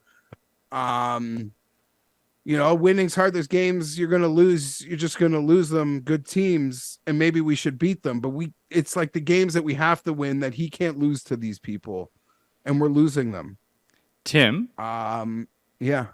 Tim, overs are 10-5 in San Francisco's last 15 games against a bottom 10 pass defense, whereas Minnesota's overs are 10-4 against random top 10 defenses over their past 14 games. Yeah, I could see it. I mean, I think Minnesota's a little less skilled than they were when most of those numbers came up, especially with Jefferson being out. But and the Niners are, even if they're at full strength, they're not going to be at 100% strength. People will probably be on pitch counts. So I probably would lean to the under in this game, to be perfectly honest with you. I think, I think that most people would. I think that would be kind of the What is the over under in that game right now? It is currently sitting at. Where the hell did it go? Oh, there it is. Sorry, 44. I kind of like the over of that. I mean, it's Kirk. It's Kirk in prime time. That could be 14 points the other way to right off the hop, Herbert style. Could be. Picks, Superlocks, Survivor. I had mentioned I am taking Seattle in Survivor. Once again, if you made it to the 3-hour mark of the show, Tim, then I know it's awful. You don't have to. I gotta eat. I gotta eat. Okay, then you can leave. You know what? You leave. Can I order you? How about you order dinner? We don't even need your Superlock. You can get off the line if you like. No. Are you sure? You cooking? If you haven't started cooking, why don't you just have something delivered? No, I'm not going to do that. Why? But we could have done 2:45. All right. Well, you should have taken off fucking 15 minutes ago then. If it's bothering you so much.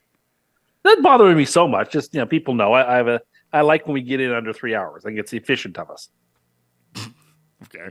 I'm taking Seattle in Survivor, and I am making Green Bay -1 on the road against Denver.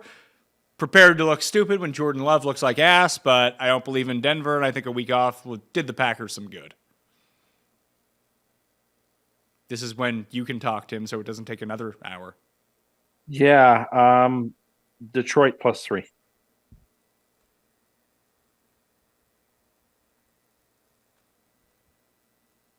He's in his own world. Just make a pick, Geoff.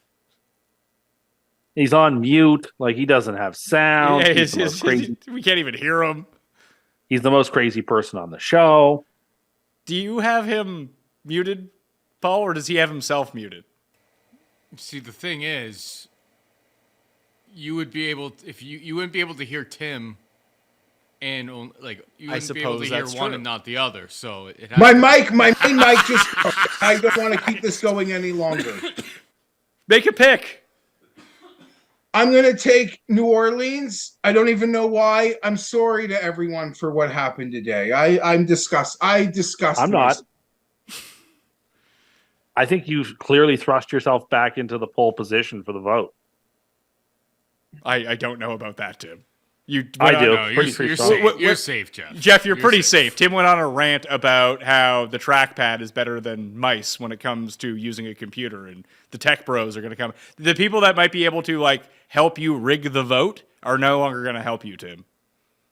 They know I'm right. I don't think that they do. Anyway, that will do it on the Pat Mayo Experience. Poor Geoff is taking a beating, so be nice to Geoff on the internet over the next few days. Thank you to Paul, thank you to the coin, and thank you to me. And Tim Andergust. Tim Andergust. Not my name. I got the free money to give the people. Oh, yeah. Go ahead. Bills, Seahawks, 49ers, and Lions. Tease those. 6.5 points. That is correct. Plus 230. All right, so you're doing a reasonable one. You were big upping us for our teasers on the other show, and all of a sudden your Jets blew it for us. Yeah. Well, I can't say I'm upset about that, because if you're going to bet against my team, sorry, I can't cheer for you. We're gonna have a horrible week. We have so many games all together. I think Pat and I picked the same 12 of the same 13 games or something. No, it's going to be a disaster, I think, for all of us. Yeah, It's a disaster for me. we took the obvious side in every game. Yeah, we're dead. We're Yeah, dead. Or I we're don't gonna- remember when Pat and I disagreed on picks. I can't remember when we did. Uh, Sure, we did, but I don't remember it. We disagreed on New Orleans the first 2 games. Oh my goodness. We have the same picks other than that. Oh dear. Okay. I Fun guess I'm not times. making up any ground on you guys. Well, fun times had by all. People killed 3 commutes with this show, so I want to thank you all for watching. Leave a positive audio rating and review on Apple Podcasts or Spotify. Sub to the channel, smash the like, runthesims.com prop sniper, now available at that reduced cost from the entire DFS package. You don't care about DFS? That's no longer a problem. You get the prop sniper at runthesims.com and play in the Restart Survivor League, $5,000 to the winners to split amongst themselves. It's completely free to play, so go hit it all down in the description right now. Thank you all for watching. I'll see you next time. Mayo experience. Experience.